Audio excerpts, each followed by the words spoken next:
আসসালামু আলাইকুম। Artist for change কর্তৃক আয়োজিত বিশ্ব পরিবেশ দিবস জাতীয় বারোয়ারি বিতর্ক প্রতিযোগিতা চূড়ান্ত পর্বে আপনাদের সকলকে স্বাগত জানাচ্ছি। আমি রাফিয়া রহমান।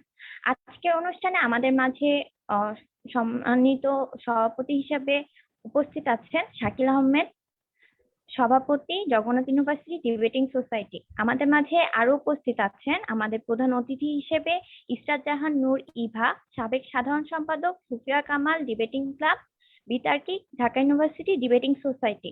আমাদের সাথে প্রধান অতিথি বিশেষ অতিথি হিসেবে আরো যুক্ত আছেন মোহাম্মদ ইয়াসিন আরাফাত, সাধারণ সম্পাদক, ঢাকা ইউনিভার্সিটি ডিবেটিং সোসাইটি। আমাদের সাথে বিচারক হিসেবে যুক্ত রয়েছেন ASM Kamrul Islam, বিতার্কিক, Dhaka university debating society. সেই সাথে আরো যুক্ত আছেন তাসফিয়া ফারিহা, যুগ্ম সাধারণ সম্পাদক ইংরেজি, জাহাঙ্গীরনগর ইউনিভার্সিটি ডিবেট অর্গানাইজেশন। আরো যুক্ত আছেন রিফাত আফসার খান, বিতার্কিক, ঢাকা ইউনিভার্সিটি ডিবেটিং সোসাইটি। এবং সেই সাথে সর্বশেষ যিনি আমাদের সাথে বিচারকের দায়িত্ব পালন করবেন তিনি হচ্ছেন পলাল দেবনাথ, সভাপতি, সার্সটেক ডিবেটিং ক্লাব। আজকের এই বিতর্ক প্রতিযোগিতা শুরু করার আগে আপনাদের বিতর্ক প্রতিযোগিতার যে নিয়মাবলী সেই নিয়মাবলীগুলো আরেকবার স্মরণ করিয়ে দিচ্ছি। আগের পাঠানো যে ভিডিওগুলো রয়েছে চূড়ান্ত পর্বে তার কোনো প্রভাব পড়বে না। তার মানে হচ্ছে বিতার্কিকদের আজকের উপস্থাপনায় তাদের চূড়ান্ত ফলাফল নির্ধারণ করবে।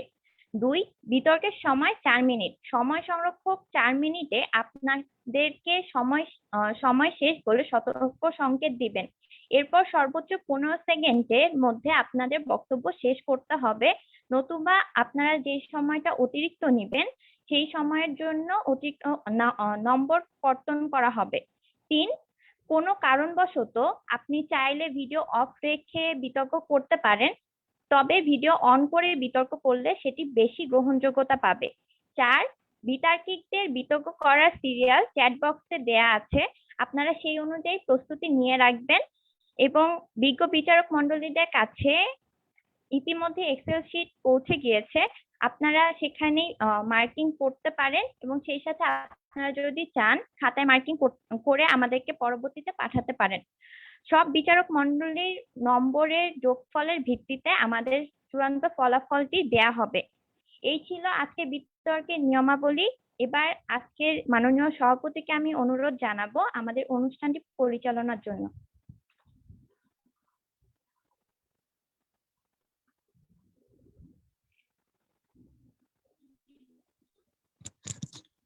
ধন্যবাদ জানাচ্ছি রাফিয়াকে। আমার কথা কি শোনা যাচ্ছে? জি, শোনা যাচ্ছে। আচ্ছা, সবাইকে আবারও আমন্ত্রণ জানাচ্ছি আজকের এই জাতীয় বারোয়ারি বিতর্ক প্রতিযোগিতার ফাইনাল রাউন্ডে। অলরেডি আমাদের যিনি উপস্থাপিকা তিনি আসলে বিতর্কের যে সার্বিক নিয়ম এবং কিভাবে বিতর্ক করতে হবে, কোন কোন বিষয়গুলো খেয়াল রাখতে হবে সেটি বলে দিয়েছেন। আমাদের যেহেতু সময়ও অনেক পেরিয়ে গেছে, 9টায় বিতর্ক শুরু হওয়ার কথা ছিল, আমরা খুব বেশি সময় ক্ষেপণ করব না, আমরা আমাদের বিতর্কে চলে যাব। তার আগে ছোট করে দু একটি কথা বলছি, সেটি হচ্ছে যে যারা বিতর্ক করবেন তারা শুরুতেই আসলে, যেহেতু এখানে দুটো টপিক দেয়া আছে, কে কোন টপিকে বা কে কোন বিষয়ের উপর বিতর্ক করছেন সেটি শুরুতেই জানিয়ে দিবেন। সেটি হলো একটি বিষয়। আর দ্বিতীয় যে বিষয় সেটি হচ্ছে যে বারোয়ারি বিতর্ক কিন্তু সংবাদ পাঠ না, যে আপনি একটা স্ক্রিপ্ট ধরে দেখে দেখে সুন্দর করে পাঠ করে গেলেন। বারোয়ারি বিতর্ক কখনো স্ক্রিপ্ট বেসড হয় না, অর্থাৎ আপনি আগে স্ক্রিপ্ট করতে পারেন কিন্তু বিতর্কের সময় আপনার সামনে কিছু একটা থাকবে এবং সেটা আপনি দেখে দেখে পড়বেন, সেটা আসলে বারোয়ারি বিতর্ক না। বারোয়ারি বিতর্ক আপনার নিজের ভেতর থেকে আসতে হবে। সুতরাং আশা করব আজকের বিতর্কে কেউ স্ক্রিপ্টের দিকে তাকিয়ে স্ক্রিপ্ট করবেন না, আর সবাই চেষ্টা করবেন ভিডিও অন রেখে বিতর্ক করতে। ধন্যবাদ। আমরা সরাসরি বিতর্কে চলে যাচ্ছি। শুরুতেই আমি আমন্ত্রণ জানাবো বিতর্ক করার জন্য বশিরুন্নেসা অনন্যাকে, তার বিতর্ক শুরু করার জন্য।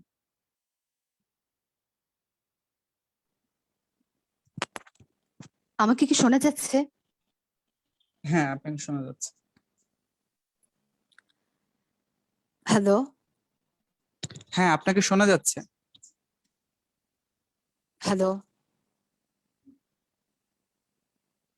আপনাকে শোনা যাচ্ছে, আপনি আমাদের শুনছেন না।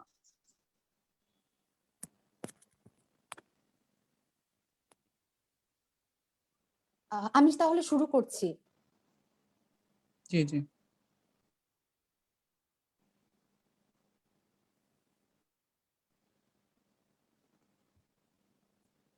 হ্যালো, আমি কি শুরু করব? হ্যাঁ, আপনি শুরু করুন। আপনাকে শোনা যাচ্ছে। আর আপনি কি ভিডিও অফ রেখে বিতর্ক করবেন?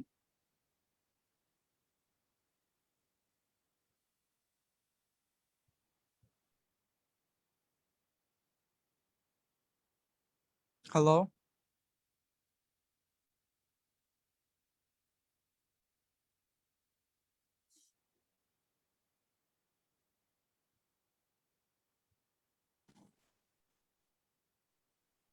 হ্যালো, হ্যাঁ, আপনি কি আমাকে শুনতে আমি কি পাচ্ছেন? এখন শুরু করব? জি জি, আমি আপনাকে শুনতে পাচ্ছি।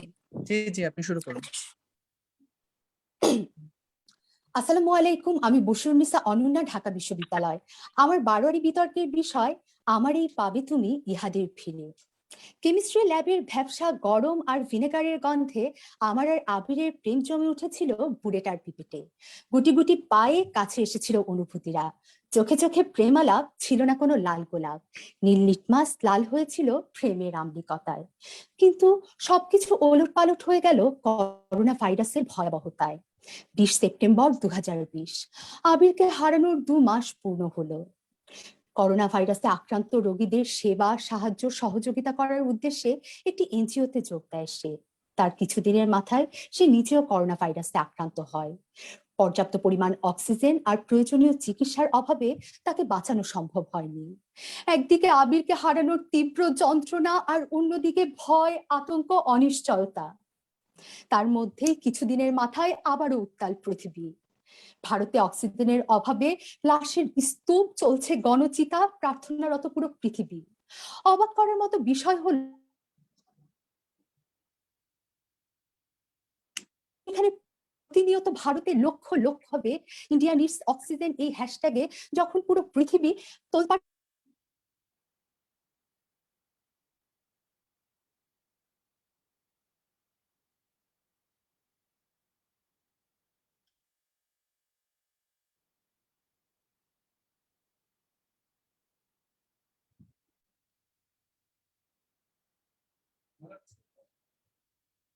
আচ্ছা, নেটওয়ার্কের সমস্যা।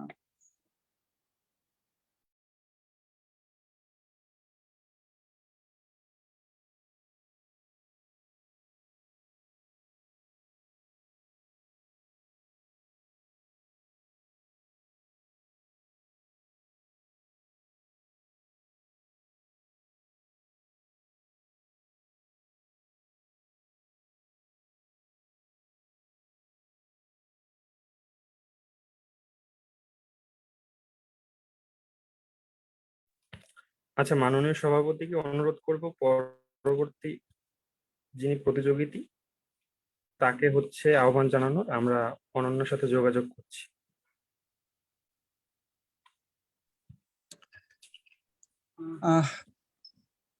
টেকনিক্যাল কারণে হয়তো আমাদের প্রথম যে প্রতিযোগী বশিরুন্নেসা অনন্যা, তার সাথে আমাদের লাইনটি ডিসকানেক্ট হয়ে গেছে। আমরা পরবর্তী প্রতিযোগীর কাছে চলে যাব। আমি আহ্বান জানাচ্ছি সুমন আক্তার জান্নাতকে তার বিতর্ক করার জন্য। জান্নাত, আপনি কি শুনতে পাচ্ছেন? আহ, জি ভাইয়া, আমাকে কি ঠিকভাবে দেখা এবং শোনা যাচ্ছে? হ্যাঁ হ্যাঁ, একদম ঠিক শোনা যাচ্ছে। আচ্ছা, ঠিক আছে, আমি তাহলে শুরু করছি। আসসালামু আলাইকুম, আমি সুমন আক্তার জান্নাত, পড়াশোনা করছি বাংলাদেশ কৃষি বিশ্ববিদ্যালয়ে। আমার বারোয়ারি বিতর্কের বিষয় আমার এই পাবে তুমি ইহাদের মাঝে। আমার একটা নদী ছিল, জানলো না তো কেউ। জানবেই বা কেমন করে বলুন, কারণ সেই নদীটি এখন অনেকটাই মৃতপ্রায়। পৃথিবী নামক গ্রহের মানুষ সবচেয়ে বুদ্ধিমান, খ্যাতি সম্পন্ন প্রাণী, যারা কিনা তাদের বিভিন্ন কর্মকাণ্ডের মাধ্যমে এই নদীটির জীবনী শক্তি কেড়ে নিয়েছে। নদীটিতে এখন আর কোনো রূপসীর প্রতিচ্ছবি দেখতে পাওয়া যায় না, সেটি কেবলই কালো মৃত স্রোত। তবে আমার এই আক্ষেপ দীর্ঘশ্বাস হয়ে ঝরে যখন আমি কেবল মানুষের নয়, বরং প্রকৃতিরও হাহাকার শুনতে পাই। চোখের সামনেই বহুতল ভবন তৈরির উদ্দেশ্যে শতবর্ষী বটগাছটিকে উপড়ে ফেলা হয়েছে। সেই গাছে আশ্রয় নেওয়া চড়ুই আর বাবুই পাখির কিচিরমিচির শব্দে যান্ত্রিক শহরের যান্ত্রিকতা থেকে একটু হলেও মুক্তি মিলত। এখন এই পাখিদের এদিক সেদিক ছোটাছুটি দেখে সন্তান হারানো কিংবা আশ্রয় হারানোর দুঃখ অনুভব করা খুব কঠিন কিছু নয়। আমার মনে হয় এই শহরে পাখিগুলোর দুঃখবোধ নিয়ে আর অনেক উদ্বাস্তু মানুষ বেঁচে আছে। আমি একটি ছেলেকে চিনি যে সারাদিন পাখি বাদাম বিক্রি করে রাত্রিবেলা তার পঙ্গু মাকে নিয়ে গাছতলার খুপড়ি ঘরে আশ্রয় নেয়। আমি জানি একদিন এই যান্ত্রিকতার রোশানলে গাছটি আর থাকবে না, কিন্তু আমি এ জানি না যে তখন তারা আশ্রয় কোথায় পাবে। জানেন, নীল আকাশ যেমন ঘোর বর্ষার আগে কালো মেঘ জমায়, ঠিক তেমন আমিও দুঃখ পুষে রাখছি। প্রতি বছর যখন ঘূর্ণিঝড় জলোচ্ছ্বাসে ক্ষয়ক্ষতির পরিমাণ বাড়তে থাকে, দরিদ্র মানুষ তাদের সর্বস্ব হারিয়ে হয়ে পড়ে নিঃস্ব, তীব্র তাপদাহে জনজীবন হয় বিপর্যস্ত, তখন আমার দুঃখগুলো একটু একটু করে বাড়তে থাকে। বাংলাদেশ নামক বদ্বীপকে বুক দিয়ে আগলে রাখা সুন্দরবনকে মানুষ করছে ক্ষতবিক্ষত। উন্নতির শিখরে যাওয়ার জন্য বসবাসযোগ্য পৃথিবীকে তারা করে তুলছে বিষাক্ত। ঋতুর বদল, বাস্তুতন্ত্র ধ্বংস, জীববৈচিত্র্য নষ্ট হওয়া, এই প্রতিটি শব্দই মানুষকে নিয়ে যায় এক অশনির সংকেতের দিকে। তবে জানেন, যখন তারা উন্নতির সেই শিখরে গিয়ে দেখে তাদের সেই চিরচেনা সবুজ পৃথিবী বদলে গেছে একটি অনাকাঙ্ক্ষিত রূপে, তখন আমার দুঃখগুলো নোনা জল হয়ে ঝরে। কিন্তু জানেন, আমার সেই নোনা জল কোন নগরকর্তার হৃদয়ে স্পর্শ করতে পারে না। যখন গ্লোবাল ওয়ার্মিং বা গ্রিন হাউস ইফেক্ট নামক ভারী ভারী শব্দগুলো তাদের মস্তিষ্কে ক্রমাগত কম্পন তৈরি করে, তখন তারা একটু নড়ে চড়ে বসে। আর তখন পরিবেশ এবং প্রকৃতির রক্ষায় নানা ধরনের উক্তি ও পরিকল্পনার সমাহার দেখা যায়। কিন্তু আধুনিকায়নের নেশা তাদের পিছু ছাড়ে না। আর তাই পরিবেশকে রক্ষা করেও যে আধুনিকায়ন করা সম্ভব সে কথা তারা বেলালুম ভুলে যায়, এবং তার ফলশ্রুতিতে সেসব পরিকল্পনার অধিকাংশরই পরিসমাপ্তি ঘটে শুধু কাগজ কলমে। মানুষের এরূপ কর্মকাণ্ড দেখে তাদের বুদ্ধিমত্তা নিয়ে আমি বেশ চিন্তিত হই।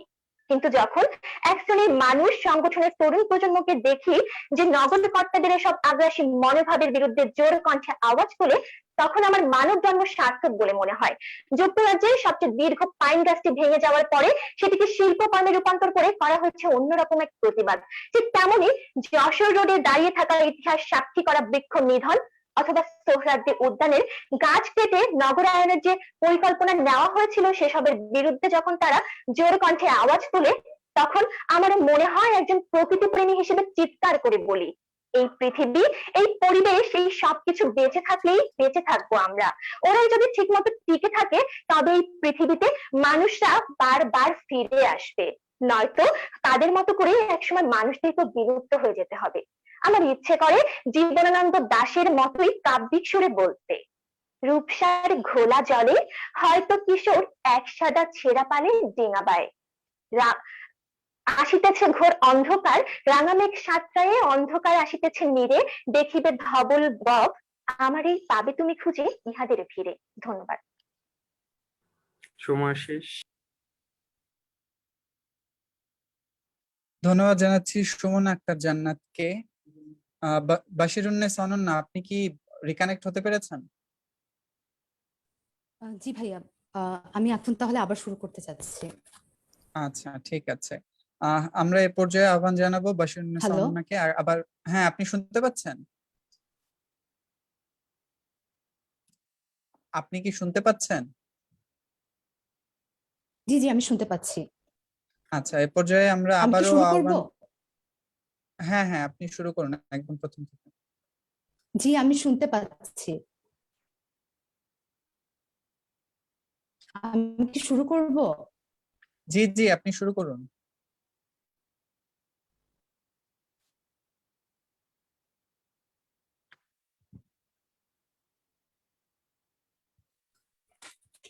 আসসালামু আলাইকুম, আমি বসুরনিসা অনন্যা, ঢাকা বিশ্ববিদ্যালয়। আমার বারোয়ারি বিতর্কের বিষয় আমার এই পাবে তুমি ইহাদের ফিরে। কেমিস্ট্রি ল্যাবের ভ্যাপসা গরম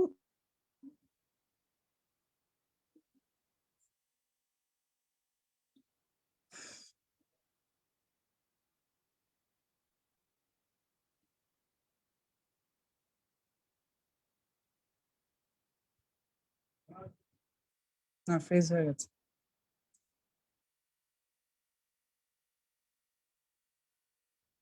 আচ্ছা, আমরা কি তাহলে নেক্সট চলে যাব?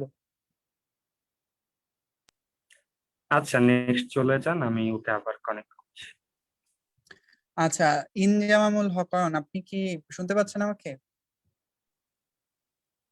জি স্যার, শুনতে পাচ্ছি। আচ্ছা, আমাকে আচ্ছা ক্লিয়ারলি দেখা এবং শোনা যাচ্ছে? হ্যাঁ হ্যাঁ, একদম ক্লিয়ার। এ আচ্ছা, পর্যায়ে আমরা আমি আহ্বান জান মোহাম্মদ আচ্ছা আচ্ছা, এ পর্যায়ে আমরা আহ্বান জানাবো ইনজামামুল হক অয়নকে। জি, শুরু করুন। আচ্ছা, আমি মোহাম্মদ ইনজামামুল হক অয়ন। বিতর্ক করব আমাদের প্রথম বিষয়টি, অর্থাৎ আমার এই ভাবে তুমি ইহাদের ভিড়ে প্রথম বিষয়টি নিয়ে। আমি একটু আমার টক টাইম মাস্টার। বর্ষার বৃষ্টির দিনগুলোতে আমার বন্ধুরা যখন ফুটবল খেলায় মেতে উঠতো, কিংবা বসন্তের বিকেল বেলায় বন্ধুরা যখন তার প্রিয়তমার হাতটি ধরে প্রেম করত, তখন আমাকে দেখা যেত ঘরের এক কোণে বসে পড়ালেখায় ব্যস্ত আমি। ধন্যবাদ মাননীয় সভাপতি ফ্লোর প্রদানের জন্য। আজকে আমার বারোয়ারির নির্ধারিত বিষয় আমার এই পাবে ইহাদের ভিড় সম্পন্ন হবে আমার বক্তব্যের একেবারে শেষ লাইন। গ্রামের সবচেয়ে মেধাবী শিক্ষার্থীটি ছিলাম আমি। আমার রেজাল্ট নিয়ে সবার আশাটা একটু বেশি ছিল বরাবরের মতো। সে আশাতে আমি কখনোই দাগ লাগতে দিই। সবসময় কঠোর পরিশ্রম আর নিজ তাগিদে পড়ালেখা করতাম। নিজ তাগিদে পড়ালেখা করতাম এই কথা বলার কারণ হচ্ছে, আমার পড়ালেখায় যে পরিমাণ প্রতিবন্ধকতা ছিল, সে প্রতিবন্ধকতা কাটিয়ে ওঠার জন্য আকাশ সমান ইচ্ছে শক্তির প্রয়োজন। আমার কৃষক বাবা খুব করেই চাইতেন আমাকে পড়ানো, কিন্তু তার আর্থিক অবস্থা সেভাবে সেরকম ছিল না যে আমাকে সেই সাহায্যটুকু সে করবে। পরিবেশগতভাবে পাওয়া আমার গায়ের রংটি ছিল কালো, তার জন্য সমাজের কাছ থেকে অনেক ধরনের কথা শুনতে হতো। ছোট্ট আমার কখনো আমি বুঝতেই পারতাম না যে জিনিস আমার কোনো হাতি নেই, সেই জিনিসের জন্য আমার কেন কথা শুনতে হয়। আমি যেবার এসএসসি দিব, সেবার সবাই বলতে শুরু করলো, তোর একটা সরকারি কলেজে চান্স পেতেই হবে, এবং আমি তা পেলাম। যখন আমি ইন্টারভিউ উঠলাম, তখন সবাই বলা শুরু করলো, একটা পাবলিক বিশ্ববিদ্যালয়ে চান্স যদি পাস, তাহলে তোর জীবনটা সার্থক। এবং আমি পাবলিক বিশ্ববিদ্যালয়ে পড়ার জন্য প্রিপারেশন নেওয়া শুরু করলাম, কঠোর পরিশ্রম। এবং পাবলিক বিশ্ববিদ্যালয়ের যখন এডমিশন টেস্ট গুলো আসলো, আমি এডমিশন টেস্ট দিতে বসবো, ঠিক সে সময় আমার মা মারা যায়। সব মানসিক চাপ কাটিয়ে আমি পরীক্ষা দিই, পরীক্ষার রেজাল্ট আসে, শুধুমাত্র একটি নাম্বারের জন্য আমার এডমিশন পাবলিক বিশ্ববিদ্যালয়ে হয়েও হলো। যখন মানসিক চাপে আমি ভেঙে পড়ছিলাম, তখন আমার কৃষক বাবা তার শেষ সম্বলটুকু, অর্থাৎ কৃষি জমিটুকু বিক্রি করে দিয়ে আমার পাশে দাঁড়ায় এবং আমাকে ভর্তি করিয়ে দেয় ঢাকার একটা নামকরা প্রাইভেট বিশ্ববিদ্যালয়। এবং এই প্রাইভেট বিশ্ববিদ্যালয়ে গিয়ে আমি এক নতুন বিড়ম্বনায় পড়ি। সেখানে আসা প্রত্যেকটি শিক্ষার্থী ছিল কোনো বড় বড় ব্যবসায়ী কিংবা বড় বড় শিল্পপতির সন্তানেরা। তাদের সাথে তাদের আড্ডাগুলোতে আমার স্থান কখনোই হতো না, কারণ আমার ক্লাস যে তাদের সাথে যাই না, তাদের তুচ্ছ-তাচ্ছিল্যের পাত্র ছিলাম আমি। আমার পারিবারিক অবস্থা, আমার আর্থিক অবস্থা, আমার গায়ের রং, সবকিছুর জন্যই তাদের কাছ থেকে আমার কথা শুনতে হতো। আমার এই তাদের আড্ডাগুলোতে কখনো আমার স্থান হতো না। কেন কথা শুনতে হতো, যে জিনিসগুলোতে আমার কোনো হাতে নেই, তা আমি বুঝে উঠতাম না। তাও নিজেকে গুটিয়ে শুটিয়ে রাখতাম এবং আমার মধ্যে দিনে দিনে হীনমন্যতার সৃষ্টি হয়। এই হীনমন্যতা নিয়ে ১-২ বছর চলে যায়, কিন্তু একটা সময় গিয়ে এই হীনমন্যতা এত চরম পর্যায়ে যায়, শেষ পর্যন্ত আমি আত্মহননের সিদ্ধান্ত নিই। এবং আমি যখন আত্মহত্যা করি, তখন অনেক হা-হুতাশের বন্যা বয়ে যায় সোশ্যাল মিডিয়াতে। এবং আমার যে এই সিদ্ধান্ত আত্মহত্যার, এটাকে অনেকে বিরূপ ভাবে নেয় এবং আমাকে সমাজ নতুন একটি ট্যাগ দেয়। কি জানেন? তা হচ্ছে অপদার্থ।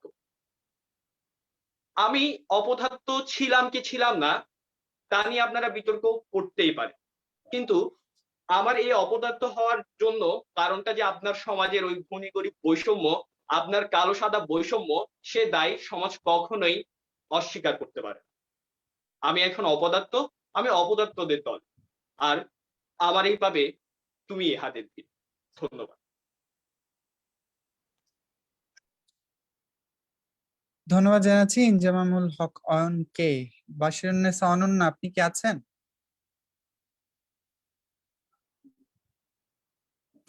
আচ্ছা, আমরা পরবর্তী প্রতিযোগীর কাছে চলে যাব। খায়রুন্নেসা তাকিয়া, আপনি কি শুনতে পাচ্ছেন?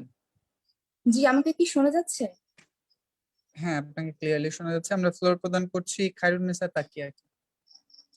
আসসালামু আলাইকুম এবং শুভ সন্ধ্যা সকলকে। আমি খায়রুন্নেসা তাকিয়া, পড়াশোনা করছি হাজী মোহাম্মদ দানিশ বিজ্ঞান ও প্রযুক্তি বিশ্ববিদ্যালয়ে। আজকে যে বিষয়ে বিতর্ক করব সেটি হলো, এই আসমান জলে জঙ্গলে আমার বাড়ি, তুমি কে ভাই নিবার চাও সব গাড়ি। আমি শুরু করছি। বাইরে অসম্ভব গরম পড়তাছে, আমার তেষ্টায় বুক কাঁপতাছে। তয় তারপরও বাইরে যায় দেখি এক প্রেমিক তার প্রেমিকার হাত ধইরা রাস্তায় ঘুরতাছে, প্রেমিকার ঠোঁটে লাজুক হাসি। আহারে প্রেম! জানেন, এই শহরে যখন কংক্রিটের দেয়ালে ঘেরা এই শহরটাতে আমি প্রেম দেখি, তখন আমার তার কথা মনে পড়ে যায়। আমগো এখন সংসার আসিল, আমগরও প্রেম আসিল, ভালোবাসা আসিল। তয় এই সংসার বেশি দিন টিকবার পায় না। এই দুনিয়া আর দুনিয়ার মানুষ আমগো সব কায়রা নিছে। মানুষজন দিন দিন বেশি পাওয়ার আশায় এই দুনিয়াটারে শেষ করে ফালাইতেছে। মানুষের নতুন সভ্যতা সৃষ্টি হইতাছে। তাগো সভ্যতা এখন আসমানে অট্টালিকা ছোঁয়ায়। তাগো নতুন নতুন জামা জুতা কেনবার লাগি শপিং মল তৈরি হয়। আর তারই জন্যে বস্তিগুলা চাপা পড়ে পাথরের তলায়। তাগো সভ্যতার দরে এখন রেস্তোরাঁর ঘটনা হয়। আর তারই জন্যে গাছের পর গাছ কাটটা ফেলা হয়। বড় বড় কারখানা, শিল্প প্রতিষ্ঠান সভ্যতার অংশীদার। আর এদিকে নদীর পর নদীগুলা পচ্চা ময়রা মরুভূমি হয়ে যাইতেছে। আমি যখন আমার চারপাশে দেখি, তখন ধোঁয়া ছাড়া আর কিছুই দেখবার পাই না। দিন দিন আগুনের লাহান গরম বাড়তাছে, মনে হইতাছে সূর্য যেন মাটিত নাই মাইছে। শেষ বিকেলে আমি যখন ক্লান্ত শরীর নিয়ে আমার ঠিকানায় ফিরবার চাই, তখন আমার বুকে থাকে এক সমুদ্র সমান অভিমান আর কষ্ট। আমার জীবনটা যাযাবরের মতো, থাহনের কোনো জায়গা নাই। যাও বা ছিল কায়রা নিচে সব মানছে। তাই আমার দুঃখ বোঝারও কেউ নাই, আমার কথা শোনারও কেউ নাই। নিজের জীবন নিয়া এখন নিজেই লড়াই করে যাইতেছি। মানুষ কয় ক্ষুধার জ্বালা বড় জ্বালা, তাই ক্ষুধার জ্বালা মেটাইতে শহরের এই প্রান্ত থেকে ওই প্রান্তে সুইটা বেড়াইতেছি। আর এই প্রকৃতি দেখতেছি। প্রকৃতি বড় নিষ্ঠুর। তাই জানেন, প্রকৃতির থেকে বড় নিষ্ঠুর এই মানুষ জাতি। তাদের নতুন সভ্যতা সৃষ্টির উল্লাসে প্রকৃতিকে একের পর এক ধ্বংস কইরা যাইতাছে। আমি যখন এই চেনা শহরটাতে ঘুরা বেড়াই, তখন দেখি এক নির্জন তলায় এক জারুল গাছ বাইসা আছে। তখন আমার নিজের কথা মনে পড়ে যায়। জানেন, শহরের এক তলায়, এই আসমানের তলায় একখান জারুল গাছ আছে। সেইখানে ছিল আমার সংসার। একদিন এই মানুষ এই জারুল গাছ কাটটা বানাইলো তাকে শপিং মল অট্টালিকা। এই দিন মইরা গেল আমার সংসার, আমার ভালোবাসা। আমি হইলাম এই জারুল গাছে বাসা বাঁধা এক টোনা পাখি। জানেন, যেদিন গাছটা কাটটা লইয়া গেল, সেই দিন সেই আঘাতে আমার টুনিটা মইরা গেল, আমার সংসার গেল ভাইঙ্গা। এমন কইরা আমার নীড় হারাইতেছে, আমগোর মতো পাখিরা তাকে বাসা হারাইতেছে। এখন আর আমগোর অস্তিত্ব খুঁজে পাওয়া যাইতেছে না। তাই আমগোর জন্য কারো মায়া নাই। মানুষের তৈরি করা এই নতুন সভ্যতায় আমগোর কোনো জায়গা নাই। কিন্তু এই দুনিয়াটা তো সবার, তাই তাগো কে দিছে এই অধিকার? এই প্রকৃতি আমার, এই জঙ্গল আমার, এই আসমান আমার, এখানে বাড়ি আমার। তাই চিৎকার কইরা আমারও কইবার ইচ্ছা করে, এই আসমান বন জঙ্গল এই বাড়ি আমার। আমি পাখি, তুমি মানুষ। তুমি কে ভাই নিবার চাও সব কারি? তুমি কে ভাই দিতে চাও দুঃখ আমায় ভারী? ধন্যবাদ সকলকে। ধন্যবাদ জানাচ্ছি খায়রুন্নেসা তাকিয়াকে। মহিউদ্দিন, আপনি কি শুনতে পাচ্ছেন?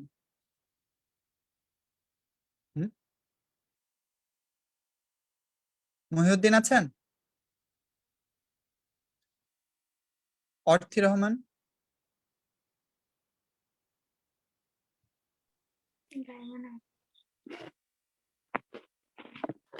হ্যালো, আমাকে কি মহিউদ- শোনা যাচ্ছে? আপনি অর্থী রহমান? জি জি, আচ্ছা, এ পর্যায়ে আমরা আহ্বান জানাবো অর্থী রহমানকে। শুরু করছি। শুয়ে আছি হাসপাতালের আইসিইউ ইউনিটে, মৃত্যুর প্রহর গুনছি। জীবন মৃত্যুর সন্ধিক্ষণে দাঁড়িয়ে হঠাৎ স্মৃতিকাতর হয়ে পড়লাম। আজ আবারও স্মৃতির ডালা আমার চোখের সামনে পসরা সাজিয়ে বসলো। আমি চোখ বুজে দেখতে পেলাম আমার শৈশব, আমার কৈশোর, আমার যৌবন আর আমার বর্তমানকে। মায়ের কাছে গল্প শুনেছি আষাঢ়ের এক বর্ষণমুখর সন্ধ্যায় নাকি আমার জন্ম। মা বলেন সেদিন কামিনী ফুলের ঝাড় থেকে ভেসে আসা সুবাসে মুখরিত ছিল বাড়ির চারপাশ। অতঃপর বাড়ির উঠানে আমের আটি থেকে জন্ম নেওয়া চারা গাছের সাথে একটু একটু করে আমিও বড় হতে থাকি। মায়ের শাড়ির আঁচল ধরে গুটি গুটি পায়ে হাঁটতে হাঁটতেই ছোট্ট আমি দু চোখ মিলে দেখি গাছপালার ছায়ায় ঘেরা, মায়ায় জড়ানো আমাদের ছোট্ট কুটির। গাছের ডালে মনের আনন্দে ঘুরে বেড়ানো পাখপাখালি, দিঘির জলে খেলা করা হাঁসের দল, ধানের চিরল পাতা, নদীতে পাল তুলে ভেসে চলা নৌকা, আর লেবুর ঝোপে সন্ধ্যায় জোনাকির আড্ডা। এই অনিন্দ সুন্দর একটু একটু করে আমার মনের ভেতর, আমার অস্থি মজ্জার ভেতর গেঁথে যেতে শুরু করে। স্কুল পারান্দ দুরন্ত শৈশব ও কৈশোরের কথা মনে পড়লে আমার স্মৃতির মানসপটে ভেসে ওঠে হরিণ শাবকের মতো বন্ধুদের সাথে ছুটে চলা, পথের ধারে বুনো ফুলের ঝোপে ফড়িং ধরে বেড়ানো, নদীতে ঘন্টার পর ঘন্টা সাঁতার কাটা, ঝড়ের দিনে আম কুড়ানো, চড়ুই ভাতির আয়োজন করা, আর বাবার হাত ধরে মেলায় যাওয়া। আহা, কতই না মধুর ছিল সেই দিনগুলি। তারপর যৌবনে পদার্পণ করলাম। প্রকৃতি আমাকে ভালোবাসা কি বুঝতে শেখালো, আমাকে ভালোবাসতে শেখালো। একদিন জীবন জীবিকার তাগিদে পাড়ি জমালাম ইট পাথরের এই শহরে। শুরু হলো আমার নতুন জীবন, নাগরিক জীবন। বড় বড় সুরম্য প্রাসাদ, নানান রকমের গাড়ি, বৈদ্যুতিক বাতির আলো আমার চোখ ধাঁধিয়ে দিল, কিন্তু তা কখনোই আমার শেকড়ের স্মৃতিকে মুছে দিতে পারেনি। মানিয়ে নেওয়ার চেষ্টা করলাম, কিন্তু আমার গ্রাম বলতে যেখানে, আমাদের ছোট গ্রাম মায়ের সমান, আলো দিয়ে বায়ু দিয়ে বাঁচাইছে প্রাণ, সেখানে এই শহরের পায়রার খোপের মতো ছোট ছোট ঘর, দূষিত দুর্গন্ধযুক্ত বায়ু, যানবাহনের বিকট শব্দ, বিবর্ণ প্রকৃতি, মুক্ত বিহঙ্গের মতো বেড়ে ওঠা, বুক ভরে শ্বাস নেওয়া আর পল্লীর মিঠো সুরসুরে নিজেকে হারিয়ে ফেলাই আমার কাছে শহরটাকে যেন এক মৃত্যু কূপ বলে মনে হলো। শহুরে যান্ত্রিক জীবন ছেড়ে ফিরে যাবার সিদ্ধান্ত নিলাম আমার সেই ছোট্ট সোনার গান। কিন্তু ততদিনে সময় গড়িয়েছে বহুদূর। সংসার, কর্মসংস্থানের জাতাকলে আটকে গেছি, ফিরে যাবার পথ নেই। আমার দেহটা এখন এই শহরে থাকলেও আমি শাব্দিক নিয়মে সর্বদা আমার গ্রামেই বিচরণ করি। আমার শরীরে এখনো মিশে আছে আমার গায়ের সেই সোদা মাটির গন্ধ। আমি কান পাতলেই শুনতে পাই সর্বদা আমার জীবনের প্রতিচ্ছবি হয়ে ওঠা সেই গানের লাইনগুলো। আমি বাংলায় দেখি স্বপ্ন, আমি বাংলায় বাঁধি সুর, আমি এই বাংলার মায়া ভরা পথে হেঁটেছি এতটা দূর। আমার যাবার সময় হলো। আমার মৃত্যুর পর আমার আত্মাকে, আমার অস্তিত্বকে যদি খুঁজে পেতে চাও, তাহলে খুঁজে নিও বাংলার পক্ষে। খুঁজে দেখো সকালের শিশির ভেজা ঘাসে, লাউয়ের ডগায়, নীল জারুলের নীড়ে, ঘরের চালে, কিংবা কিশোরীর চাল ধোয়া ভিজে হাতে। আমারই পাবে তুমি ইহাদের ভিড়ে। বিতর্ক করছিলাম অর্থী রহমান, পড়াশোনা করছি ডিএ জন্মদিন স্কুলে, বিষয় আমারই পাবে তুমি ইহাদের ভিড়ে। ধন্যবাদ। ধন্যবাদ অর্থী রহমানকে। আমরা বিতর্ক শুনছিলাম অর্থী রহমানের। এই পর্যায়ে মহিউদ্দিন, আপনি কি শুনতে পাচ্ছেন? আছেন আপনি? আচ্ছা, মহিউদ্দিন নাই। শাফিন জুবায়ের, আপনি আছেন? জি আছি। আমার 1 মিনিট সময় দেওয়া যাবে? 1 মিনিট সময়? প্লিজ ফ্যানটা একটু। তাহলে জি প্লিজ 1 মিনিট। ওকে।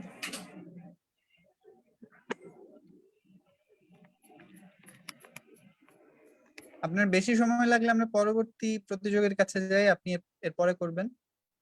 জি আচ্ছা, ঠিক আছে। আচ্ছা, ইয়াসিন আরাফাত লিমন, আপনি কি আছেন? আচ্ছা, ইয়াসির আরাফাত লিমন নেই। মাহফুজা মাহবুব নাওশিন, আপনি আছেন? জি আমি আছি। আমি কি এখন করব? আপনি কি প্রস্তুত? আচ্ছা, আমাকে 1 মিনিট সময় দিতে হবে। 1 মিনিট আমি রেডি আছি। আচ্ছা, আপনার তাহলে শাফিন জুবায়ের, আপনি শুনতে পাচ্ছেন? জি শুনতে পাচ্ছি।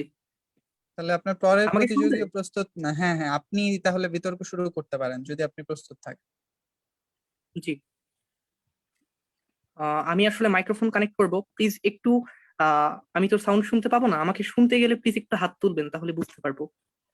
একটু হেল্প বুঝি করলে নাই, সুবিধা হয়। মানে আপনি কি বলতে মানে চাচ্ছেন আমি বুঝি নাই। বলছিলাম যে আমি মাইক্রোফোন কানেক্ট করব, তো আমি কোনো হুম সাউন্ড হুম। শুনতে পাবো না ওইখান থেকে। তো একটু হাত তুললে আমি বুঝতে পারবো যে সময় কতক্ষণ হলো ও, আর এবং হচ্ছে শোনা যাচ্ছে। আপনার ভিডিও কি অফ থাকবে? না না,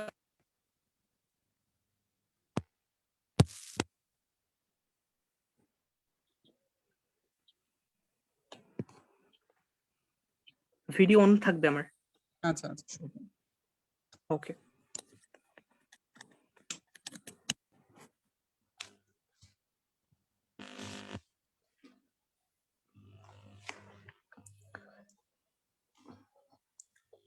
আমি শাফিন জুবায়ের, বিতর্কের বিষয় আমার এই পাবে তুমি ইহাদের ফিরে, পড়ছি আদমজী ক্যান্টনমেন্ট কলেজ।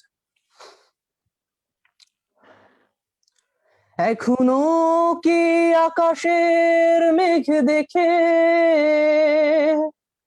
জানালা খুলে তেমনি থাকো বসে? এখনো কি প্রথম প্রেমের মতো পরশ বুলায় বৃষ্টি ধারা এসে তোমার দীঘল চুলে এখনো কি ছবি আঁকে মেঘের যত কালো? তুমি কি আমায় আগের মতো বাসো ভালো? এখনো কি গান শোনো, কবিতা পড়ো, নয়ন ভেজাও নীরব অভিমানে? এখনো কি কাঁদতে পারো, ভালোবাসতে পারো ঠিক আগের মতো? তোমার মনে পড়ে সেদিনের কথা? তুমি আমি একসাথে ভিজেছিলাম নদী নক্ষত্রের তলে, চারিদিকে সবুজে সবুজ, আকাশে তখন মেঘের ঘন ঘটা। এই মেঘাচ্ছন্ন খোলা আসমানের নিচে তুমি আমি ভিজেছিলাম একসাথে হাতে হাত ধরে। তোমার কাঁধে মাথা রেখে গুনেছিলাম আকাশের অগণিত তারা। শীতের সকালে আমরা সিক্ত হয়েছিলাম দুজনে মিলে। তারপর ওই পূবের আকাশে যখন রোদ উঠলো, আমরা শুকিয়ে উঠেছি একসাথেই। তোমার শরীরে একটা নীল প্রজাপতি এসে বসলে এখনো কি কেউ কবিতা লেখে তোমায় নিয়ে? তোমার হৃদয়ে গহীনে কি ওরে এক ঝাঁকা গাংচিল এখনো? জানি আমি পঙ্গু হয়ে আটকে ছিলাম, তোমার সাথে ছুটতে পারিনি দিক দিগন্তে, স্পর্শ করতে পারোনি কাশপন্তুম কেবল আমারই জন্য, মুক্ত পাখির মতো উঠতে পারোনি ডানা মেলে। আমি ভুলে যাইনি প্রিয়তমা, মনে রেখেছি তোমার এই বিসর্জন। কিন্তু তুমি মনে রাখোনি, ভুলে গেছো আমাদের আজন্ম চুক্তির কথা। ঈশ্বরকে সাক্ষী রেখে এই নদী নক্ষত্রের তলে আমরা শপথ করেছিলাম, তুমি না বাঁচলে বাঁচবো না আমি, আমি না বাঁচলে বাঁচবে না তুমি। বিশ্বাস করো, আমার এত বাঁচার ইচ্ছে ছিল না। আমি কেবলই তোমার জন্যই বাঁচতে চেয়েছি। ওই শপথকে মুখস্থ করে প্রতিনিয়ত ঈশ্বরের কাছে প্রার্থনা করেছি যেন আমি অবিনশ্বর হই। কিন্তু আমার প্রতীক্ষার প্রতিদানে প্রতিনিয়ত প্রতিশ্রুতি ভঙ্গ করে প্রত্যহ তুমি আমার বুকে ছুরি চালিয়েছো। দিনে দিনে তোমার ভেতরে আমার বিস্তৃতি ছোট হয়ে এসেছে। কি নৃশংস ভাবে ছিন্ন বিচ্ছিন্ন করে দিয়েছো তুমি আমাকে তিলে তিলে। এখন আমার সময় চলে যাবার, সৃষ্টির মাঝে বৃষ্টি হবে না আর। এশিরিয়া ধুলো আজ, ব্যাবিলন ছাই হয়ে আছে, কিন্তু এই করুণ নেক্রোপলিসে তোমাকে আসতেই হবে প্রিয়তমা। অনুতাপে অনুভবে অনন্ত অনুরণন ঘটবে সেদিন তোমার। প্রিয়তমা পৃথিবী আমার, আমি বৃক্ষ, বৃক্ষের অভিযোগ শোনার কোনো পুলিশ স্টেশন নেই এখানে, তাই কোনো অভিযোগ নয়। এক এসিড বৃষ্টির রাতে নিজের গলায় ফাঁসির দড়ি ঝুলিয়ে আত্মহুতি দেব নিজে নিজেই। বৃক্ষ আমি, অক্সিজেন দেবার দায়ে হারিয়ে গেলাম তোমার মানচিত্র থেকে। অভিযোগ করিনি, কিন্তু শুনেছি ঈশ্বরের নিকট তুমি দণ্ডিত। অনেকেই আসছে, আসবে, কেবল তো একটা ক্ষুদ্র ভাইরাস। হয়তো আমারেই পাবে তুমি ইহাদের ভিড়ে। ধন্যবাদ। ধন্যবাদ জানাচ্ছি শাফিন জুবায়েরকে। এ পর্যায়ে আমরা চলে যাব মাহফুজা মাহবুব নওশিনের কাছে। আপনি শুনতে পাচ্ছেন নওশিন? জি, আমি শুনতে পাচ্ছি। আমাকে কি শোনা এবং দেখা যাচ্ছে ঠিকঠাক? হ্যাঁ, আপনাকে শোনা এবং দেখা যাচ্ছে ঠিকঠাক ভাবে। আপনি শুরু করতে পারেন। আচ্ছা, আমার টাইমটা আমি নিজে কিপ করছি। জি জি। ওইদিকেও করুক, আমি নিজে আমার টাইমটা কিপ করছি। আচ্ছা, আমি মাহফুজা মাহবুব নওশিন, ঢাকা ইউনিভার্সিটি ডিবেটিং সোসাইটির বিতর্কের মাননীয় সভাপতিকে ধন্যবাদ আমাকে সুযোগ দেবার জন্য। আমার বারোয়ারি বিতর্কের বিষয় হচ্ছে আমারই পাবে তুমি ইহাদের ভিড়ে। আমি আমার বিতর্ক শুরু করছি। 3, 2, 1। हम तो फना हो गए उनकी आंखें देखकर गालिब, না জানে वो আয়না कैसे দেখতে होंगे। যদি ভেবে থাকেন উন্মত্ত প্রেমে ভাঙচুর কোনো প্রেমিক তার প্রেয়সীর আখির মদিরা পান করে লিখেছেন এই পংক্তি, তাহলে আপনি ভুল বেশক। যদিও বা ইনি প্রেমিক, কিন্তু ইনার প্রেমাস্পদ মর্তের কোনো নারী নয়। যার সাধনায় মত্ত হয়ে সত্য হারিয়েছেন মির্জা, তিনি মাসুক, আর গালিব নিজে আশিক। স্রষ্টা আর সৃষ্টির পারস্পরিক সম্পর্কের এক প্রেমময় আখ্যান নিয়ে পৃথিবীতে এসেছিল আশিক মাসুক তত্ত্ব কিংবা ইশক এলাহি। আত্মার পবিত্রতার মাধ্যমে খোদার সঙ্গে অবস্থানকে যেখানে বলা হয় ফানাফিল্লাহ, আর মাসুকে ডুবে স্থায়ীভাবে লীন হয়ে যাওয়াকে বলা হয় বাকাবিল্লাহ। তা সুফ দর্শনে লীন হয়ে পৃথিবীর কেউ কেউ আবার পৃথিবীর মানুষের মধ্যেই খুঁজে পাওয়ার চেষ্টা করেন খোদাকে, কারণ খোদ থেকেই তো খোদার জন্ম। আশিক আর মাসুক তত্ত্বকে পৃথিবীর সৌন্দর্য পিয়াসী মানুষের হৃদয়ের কাছাকাছি এনেছেন কখনো বা জালালউদ্দিন রুমি, কখনো আল্লামা ইকবাল, কখনো বা মির্জা গালিব। পৃথিবীর আদি এবং অন্তের নেপথ্যে যে সাত আসমানের ওপর বসে থাকা স্রষ্টা এবং তার সৃষ্টি আছে, এই কথা সব ধর্ম, সব গ্রন্থ, সব সাধনা যুগে যুগে কালে কালে বলে আসার চেষ্টা করেছে। তা সুফে যে ইলাহিকে ভালোবাসে মানুষ, বৌদ্ধ সহজিয়াতে তিনি হয়ে যান নৈরাত্মা দেবী, জীবনের অধিষ্ঠাত্রী শক্তি। সেই নৈরাত্মা দেবীকে পেতে কতজন আশ্রয় নেন কোন ডম্বীর, কেউ কেউ নিজেই হয়ে যান কাপালিক। তাই চর্যাপদে বিধৃত হয় অবধূতিকা নারী এবং যোগীর আত্মিক বন্ধন। এই পরমাত্মায় আবার আত্মা খুঁজে পান বৃন্দাবন মিথিলায়। পৃথিবীর মানুষ দেখে সম্পর্কের এক নতুন আখ্যান। শ্রীকৃষ্ণ যেখানে পরমাত্মা আর সর্বতমঙ্গল রাধে জীবাত্মা। বৈষ্ণব বিশ্বাস মতে ঐশ্বরিক এবং মানবিক প্রেমের নতুন এক আখ্যান রচিত হয়। এই পরমাত্মাকেই হন্যে হয়ে খুঁজেছেন আমাদের লালন সাঁই। ঘরের পাশের আরশিনগরে যে পড়শি বসত করে, তাকে যদি নাই চেনা যায়, তাহলে ধন্য হবে কি করে মানব জীবন। পৌরাণিক বা অহিপ্রাপ্ত যে কোনো ধর্ম মতে স্রষ্টাই পৃথিবীর সৃষ্টি করেছিলেন শুধুমাত্র জীবের কল্যাণে। পৃথিবীর যে কোনো জীবের মধ্যে তিনি খুঁজে নিতে বলেছেন নিজের অস্তিত্বকে। স্রষ্টা বরাবরই তার অবধি পৌঁছাবার সুড়ঙ্গ হিসেবে ব্যবহার করেছেন মানুষকে, তার বার্তাবাহক মনোনীত করেছেন এই মানুষকেই। আজ স্রষ্টা নিজের ওপর বিরক্ত, আজ তিনি লজ্জিত, আজ তিনি হঠাৎ থামিয়ে দিতে চান ব্রহ্মাণ্ডকে। যে মানুষকে তিনি বানিয়েছেন মাখলুকে আশরাফ, আজ তার মুখোমুখি হতে চান। আজ জীবাত্মার মুখোমুখি পরমাত্মা, আজ নৈরাত্মা দেবীর সামনে দাঁড়িয়ে যোগী, আজ মাসুককে প্রশ্ন করবে আশিক। পৃথিবীর মানুষ হঠাৎ করে স্রষ্টার এই বিরাট ভাজনতার কারণ ঠিক অনুধাবন করতে পারলেন না। স্রষ্টা তখন তাদেরকে কারণ দর্শানোর জন্য দেখালেন এক বিস্তীর্ণ প্রান্তর, যেখানে জড়ো হয়েছে সৃষ্টির অন্যান্য সকল প্রাণী। তাদের অভিযোগের তীর আজ খোদার দিকে। খোদা আজ তাদের দৃষ্টিতে অপরাধী। নিজের অস্তিত্ব খোদা খুঁজে নিতে বলেছিলেন যে মানুষের মধ্যে, যাদেরকে বানিয়েছিলেন নিজের অংশ, সেই মানুষ আজ নিজের বাদে বাকি প্রতিটি জীবের জীবন করেছে বিপন্ন। ব্রহ্মাণ্ডকে তারা করেছে বসবাসের অনুপযোগী, শ্বাস নেওয়া যেখানে বড়ই দায়। আজ স্রষ্টা নিজেও লজ্জিত, কারণ এই সমস্ত বিপন্ন জীবের চোখে স্রষ্টার আচরণ আজ বিমাতা সুলভ। তিনি মর্তের ধুলোর সঙ্গে লজ্জায় মিশে যেতে চান নিজের মনোনীত এবং নিজের নির্বাচিতের কথা চিন্তা করে, কিন্তু তিনিও বোধহয় নিরুপায়। নিজের পছন্দের জীবের দিকে তাকিয়ে শুধু করুণ কণ্ঠে তিনি বললেন, সব ধ্বংস করে যেদিন আবার সব শুরু হবে, সেদিন সর্বময় ক্ষমতার অধিকারী হবে কোনো বৃক্ষ অথবা কোনো পর্বত, জীবনের অধিপতি হবে সমুদ্র অথবা চড়ুই। যে জীবন ফড়িংয়ের বা দোয়েলের, তার সঙ্গে মানুষের দেখা হবে না গো, তোমরা হবে তাদের অধীনস্থ। যদি কৃতকর্মের কথা চিন্তা করে আবারও আমি অব্দি আসার স্বাদ জাগে তোমাদের, তাহলে চোখ রেখো কোনো বুনো হাঁসের পাখায়, আমার এই পাবে তুমি ইহাদের ভিড়ে। ধন্যবাদ মাননীয় সভাপতি, ধন্যবাদ সবাইকে। ধন্যবাদ জানাচ্ছি মাহফুজা মাহবুব নওশিনকে। তাহমিদ ইশাদ রূপাই, আপনি কি আছেন? ভাইয়া, আমাকে কি স্পষ্টভাবে শোনা এবং দেখা যাচ্ছে? প্রথম দিকে স্পষ্ট শোনা যায়নি, আপনি আরেকটু কথা বলুন। আমাকে কি স্পষ্টভাবে শোনা এবং দেখা যাচ্ছে? হ্যাঁ হ্যাঁ, এখন শোনা যাচ্ছে এবং দেখা যাচ্ছে। জি, আপনি শুরু করুন। ওকে। আবার আসিব ফিরে ধানসিঁড়িটির তীরে এই বাংলায়, হয়তো মানুষ নয়, হয়তোবা শঙ্খচিল শালিকের বেশে।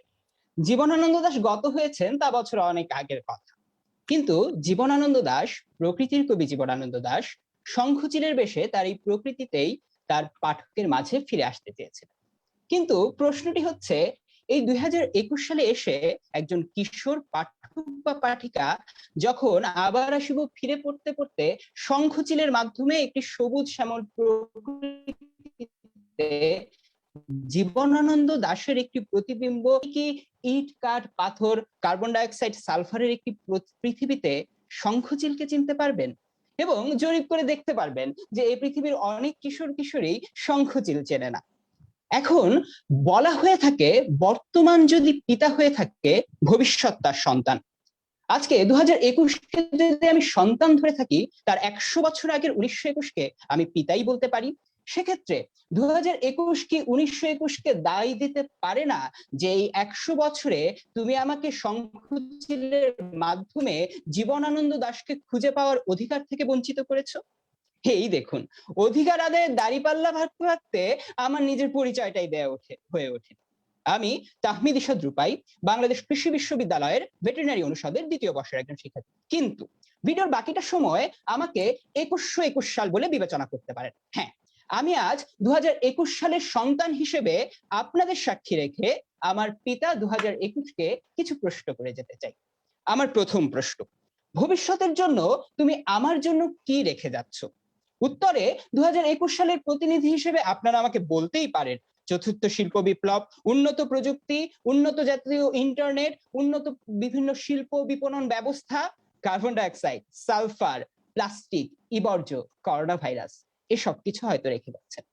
এখন আমি আপনাদেরকে প্রশ্ন করে বলতে পারি যে এই কথাগুলো বলতে বলতে হয়তো ফিলিস্তিনিতে আপনারা হাঁপিয়ে গেছেন। হাঁপিয়ে যাবার পর প্রথম কি কাজটা করেছেন ভেবে দেখুন তো, বুক ভরে অক্সিজেন নিয়েছেন। কিন্তু বর্তমানে যে পৃথিবী, অর্থাৎ 2121 সালে যে পৃথিবী আপনারা রেখে গেছেন, তাতে অক্সিজেন নেবার জয়ই নেই। কেন জানেন? কারণ এই সুন্দর একটি উন্নয়নের কাঠামো করতে গিয়ে আপনারা যে পরিমাণে বৃক্ষ নিধন করেছেন, সে বৃক্ষের অগ্নিক্রন্দন এ পৃথিবীর সমুদ্রপৃষ্ঠের উচ্চতা বাড়িয়ে দিয়েছে, শীতল অঞ্চলগুলোর বরফগুলো গলিয়ে।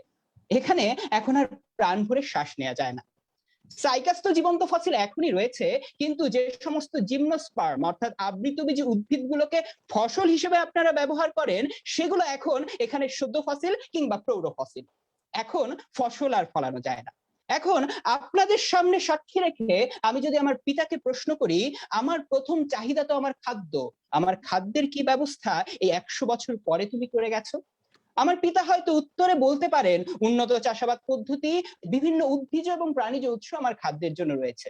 আপনাদের জ্ঞাতার্থে জানাতে চাই, বর্তমানে পৃথিবীর সমুদ্রগুলোতে যে মাছগুলো ফলে তার 80% মার্কারি দিয়ে ঘেরা। এগুলো এখন কার্সিনোজেনিক পেপটাইড ছাড়া আর কিছুই নয়। যে উদ্ভিজ উৎসের কথা বলছেন, যে মাটির কথা বলছেন, যে মাটি ফসলকে আলিঙ্গন করে রাখতো বিভিন্ন বিষাক্ত কার্সিনোজেনিক পদার্থ, এখন মাটিকে আলিঙ্গন করে রাখে। আপনার মাটিগুলো উর্বর হয়ে এখন আর ফসলকে আলিঙ্গন করে না। বিলাসী গ্রন্থে শরৎচন্দ্র বলেছিলেন, অতিকায় হস্তি বিলুপ্ত হইয়াছে, তেলাপোকা আজও টিকে আছে। হ্যাঁ, এটি ভাবার্থে বললেও ভাবার্থে আজ আমি যাব না, তবে এর একটি বৈজ্ঞানিক ভিত্তি রয়েছে। তেলাপোকা আর্থ্রোপড শ্রেণীর প্রাণী এবং আর্থ্রোপড শ্রেণীর প্রাণীগুলো ইভলিউশনের পর ইভলিউশন টিকে থাকতে পারে, কিন্তু পরিবেশের এমনই 12টা আপনারা বাঁচিয়েছেন যে আর্থ্রোপড প্রাণীগুলো বাস্তুতন্ত্র বিলুপ্ত হওয়ার কারণে টিকে নেই।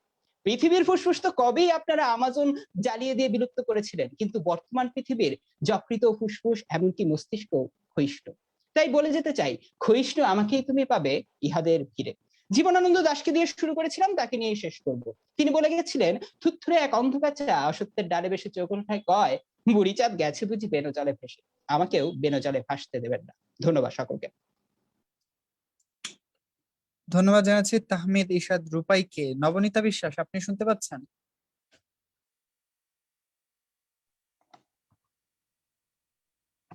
নবনীতা বিশ্বাস, আমি আপনাকে শুনতে পাচ্ছি। আমাকে যথাযথভাবে শোনা এবং দেখা যাচ্ছে কিনা অনুগ্রহপূর্বকভাবে যদি একটু নিশ্চয় করতেন। আপনাকে শুনতে সমস্যা হচ্ছে। আমাকে কি শোনা এবং দেখা যাচ্ছে? আরেকটু কথা বলুন তো। ভাইয়া, আমাকে কি শোনা যাচ্ছে? হ্যাঁ হ্যাঁ, এখন ঠিক আছে, আপনি শুরু করুন। আমি নবনীতা বিশ্বাস। আমাকে কি দেখা যাচ্ছে যথাযথভাবে? হ্যাঁ হ্যাঁ, দেখা যাচ্ছে, আপনি শুরু করুন। হ্যালো, আপনাকে দেখা যাচ্ছে এবং শোনা যাচ্ছে, আপনি শুরু করুন। শুরু করছি। সবাইকে স্বাগতম।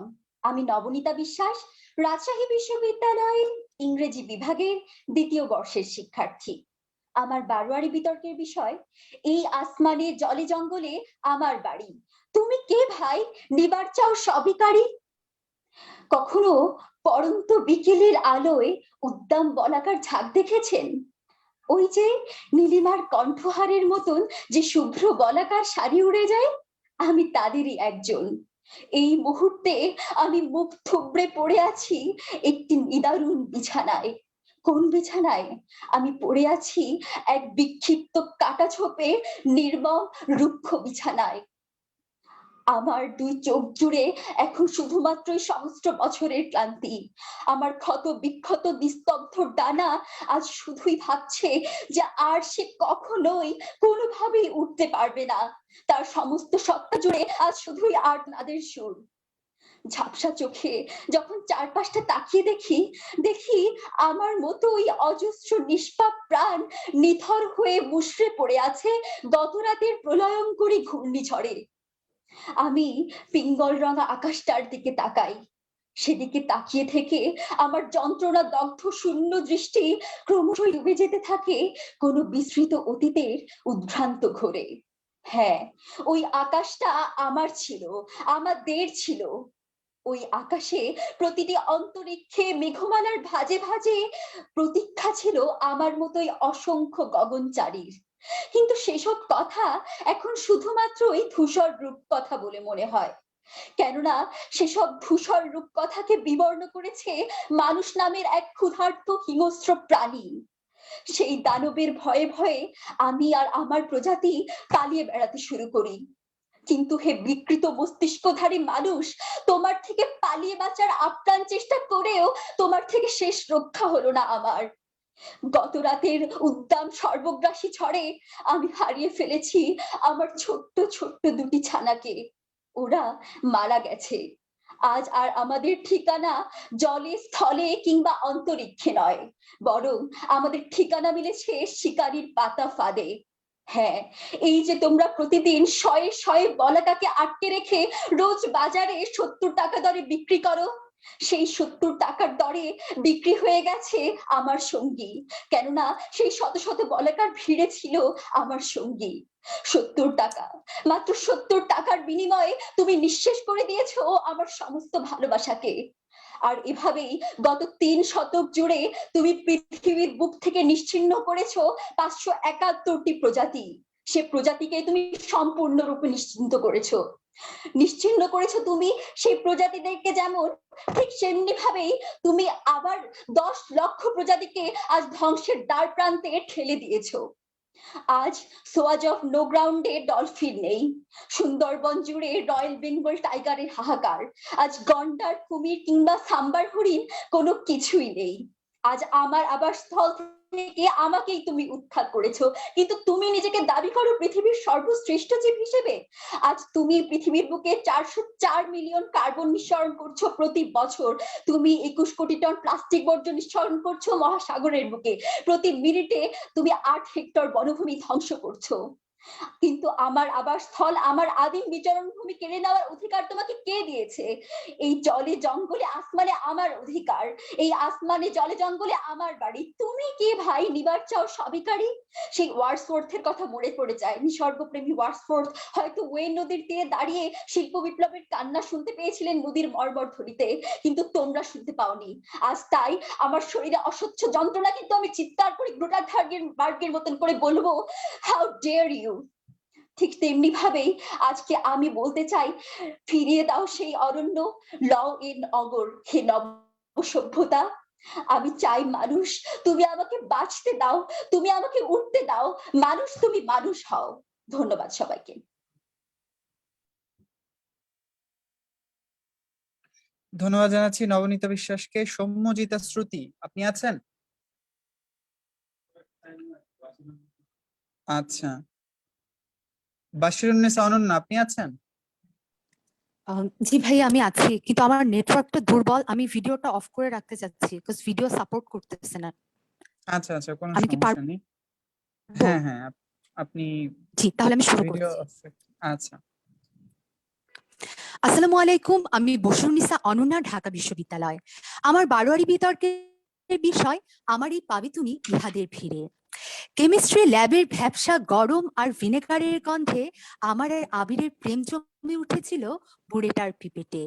গুটি গুটি পায়ে কাছে এসেছিল অনুভূতিরা, চোখে চোখে প্রেমালাপ, ছিল না কোনো লাল গোলাপ।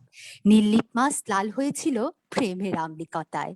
কিন্তু সবকিছু ওলট পালট হয়ে গেল করোনা ভাইরাসের ভয়াবহতায়। 20 সেপ্টেম্বর 2020 আবিরকে হারানোর 2 মাস পূর্ণ হলো।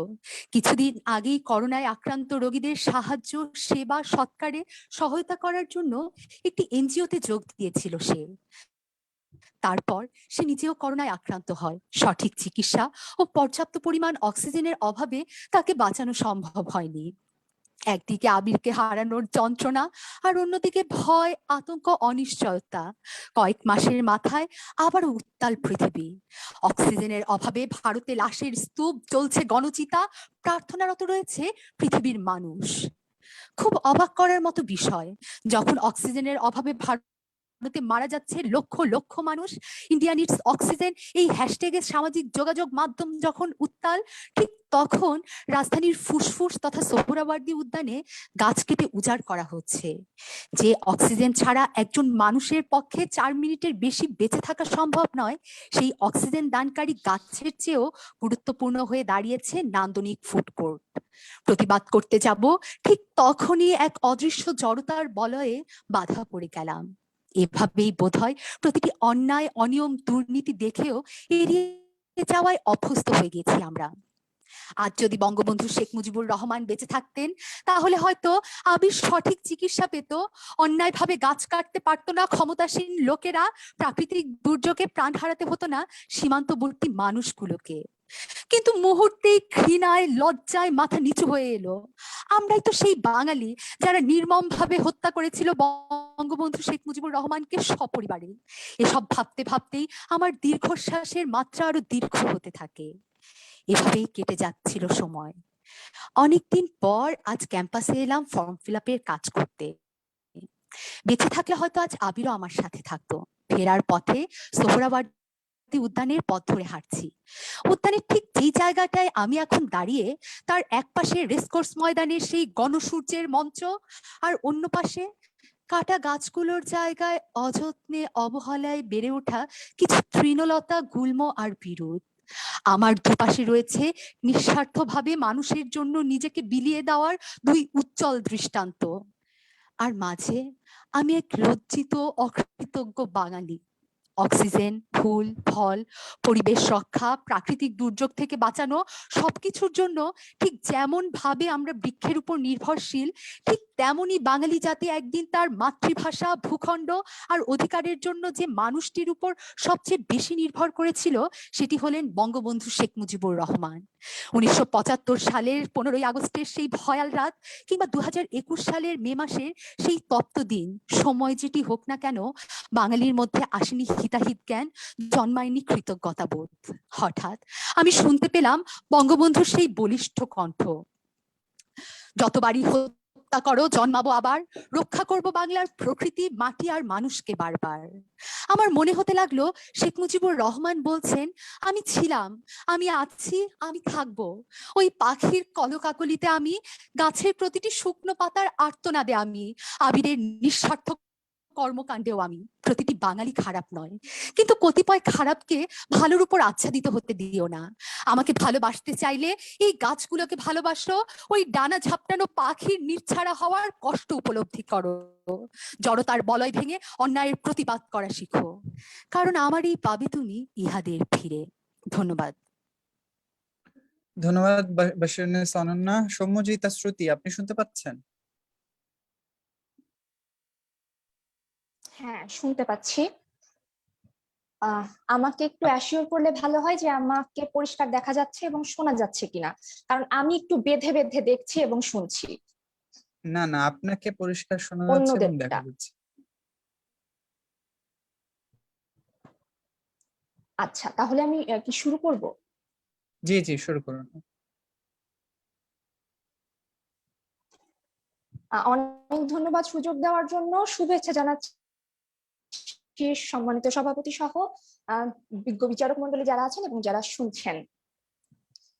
এই আসমানি জল জঙ্গলে আমার বাড়ি, তুমি কে ভাই, নিবার চাও সবই তারি। আকাশের সাদা তুলোর পাজার মধ্যে কল্পনার ঘরটা একান্তই আমার। কে তুমি, সেই আকাশ ভরিয়ে দিচ্ছ কালো ধোঁয়াতে। আকাশের মেঘের মাঝে যেই ঘোড়া, হাতি আর পালকির ছবি দেখতে পেতাম, আজকাল তা দেখতে পাই না। আকাশটা ভরে থাকে কেমন এক অদ্ভুত কুয়াশার মতো ধোঁয়াতে। জলের উপরে বৃষ্টির ফোঁটা যখন পড়ে, সে দৃশ্য আমার প্রিয়।